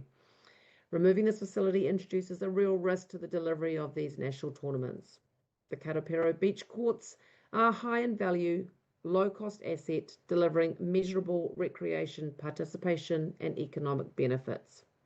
Retention represents sound management, strategic foresight and a commitment to active and inclusive communities. Thank you very much. We can't see or hear Debbie. I'm not sure if Debbie is still on and whether she wanted to add anything. Oh, there you are, Debbie. Hi, kia ora. I totally support Mika's kōrero. It's a vibrant space. I think having the land-based activities, utilising all of that recreation area as well as the awa is really important. So diversification effectively. And a strategy from a volleyball perspective and a facility perspective, to Tanika's point, is optimise and grow. So we were on a trajectory, it would be to increase the opportunity around the area for beach volleyball, particularly with our rangatahi and our New Zealand Development National Programs. And I guess utilisation of that space for car parking and the like doesn't generate the biggest impact from the community's perspective. Kia ora. Right, I have a question from Claire to start off. Oh, yes. Thank you, ladies. It's been really good to hear from you today, and I can see that you're very passionate about volleyball and Karapiro's facilities in general, actually. So thanks very much for speaking. I just wanted to explore a bit about the proposal that would shift the volleyball courts you have at the moment to another location, because yes, you pointed out that at the time they were put in, that it was unused land, and unfortunately what we're hearing now is that there's a lot more use, there's a lot of pressure and things like that. And I'm not wanting to sort of push you into a corner to move to somewhere you don't want to go, but I'd like to understand more what you would need as a suitable, I suppose, equivalent facility or the courts you'd need. So I think what you've said at the moment, the prospect is that you'd only get one court as an alternative. So, what would be the minimum that you would need if you were going to maintain, I suppose, the standard of offering that you have, for the people that are coming here to use your courts? Yeah, so our perspective, the minimum viable product is the 4-court offering that we have there. Obviously, to utilise it 24/7 requires lighting, ideally cover across the court, so those are becoming more and more the requirements for beach volleyball to be to use the best opportunities throughout any particular day. So I think minimum viable product is a light clinic, and obviously you need flat land, access to the drainage, and ideally the shelter does help. Right, thank you both. And I have a question from Shane. Yeah, thank you for your presentation today. I'm just trying to get a feel for the use, how often this facility is used. So can you tell me how many days of the year has it been used over the last 12 months or so? And also maybe paint a picture of what you see going forward.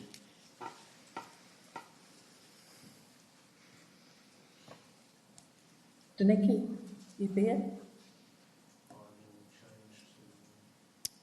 We just annually, sorry, but I think in terms of from a Waikato volleyball perspective, they have, they've seen the growth within the Waikato region from the number of students who are wanting to play beach volleyball, and I think it's probably just a restriction at the moment on the capacity at Waikato volleyball in terms of people to be able to roll out and optimise and I guess play credit to the true demand that there is in the Waikato region. So, at the moment they are currently delivering a lot of those weekday competitions locally in Hamilton, but the plan is to support the region with Waipara and also in that Te Awamutu region as well. The growth is absolutely there, and they just need some more capacity on the ground in order to be able to maximise that and make that available for the local students to be able to use.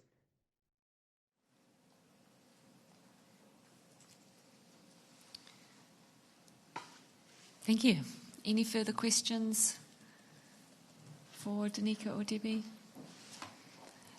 No, I think that's wonderful. Thank you very much to you both for presenting to us this afternoon. We really appreciate your time, and we will have our deliberations day on the 28th of May. Thank you very much. Thank you. Have a good afternoon. Thank you. Right, that brings us to the end of our submissions, and I'd just like to welcome David. He's just going to give us a little update on the next steps in this process, and then I'll ask Dale Marie to do karakia, and we will close our meeting. Thanks, David.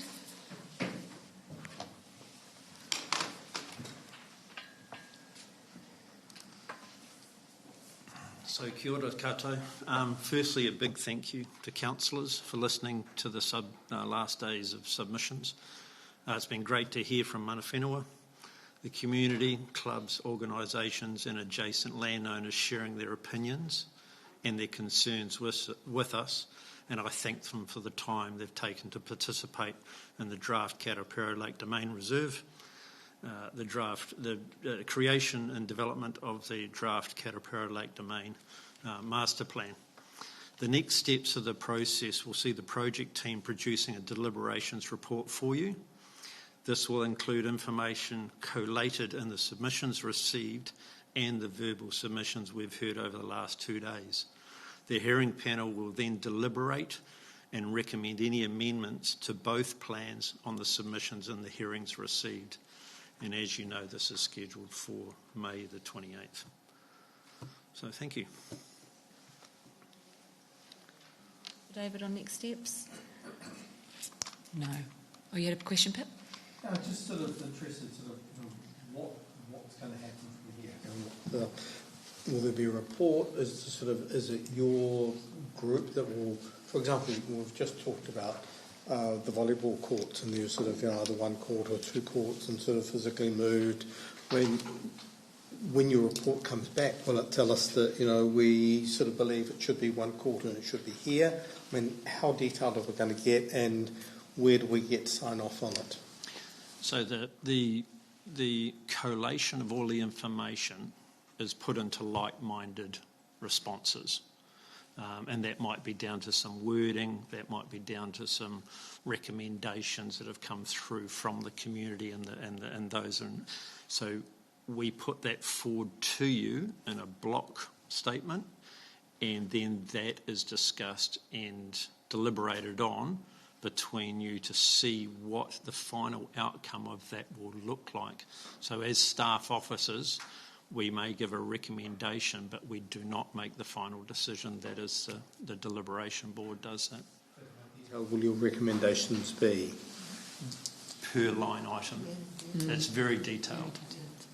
Yeah, it's very detailed. Great, thank you. Did you want to speak to it, Kirsty? I think it would be helpful if you say the next step, which is council approval. Yeah, and then after we've gone through that process, we then take that information back, develop the final draft, and we'll bring that to you in August, October, pending council meeting for final adoption of the plan. Great, Claire. So I was just asking, what I wanted to ask then is, does it go back out to the community so they can see? No, so that's just it's just the steps with the elected members. Then okay. Yeah. Roger. I take the line-by-line concept and you come back. If it were a requirement for a change of culture contained within the report, is it possible for a blanket instruction like that to be dealt with? That would have to go through the significance policy. We can't change the bulk of the plan. The plan has been consulted on by the public twice. They've had that ability to see it. We've made amendments after the first consultation period, gone out again for another 3 months. They've consulted on it again. You've heard the hearings, so now we're just looking at the like-minded things that have come through from the community on what they want to see and happen on the domain. We discuss that with you, adjust the existing draft to match that feedback, and then the council then chooses to adopt. So if it was a question of inclusivity, how is it possible for that to be addressed? Because the culture of the current document is for a predominance factor. Yes, and I know exactly the word you're talking about. I'm trying to put it so that I'm not... So within that wording, non-motorised sport, that will be a discussion that you can have during the deliberations to decide whether that is the correct wording to have in the document or not.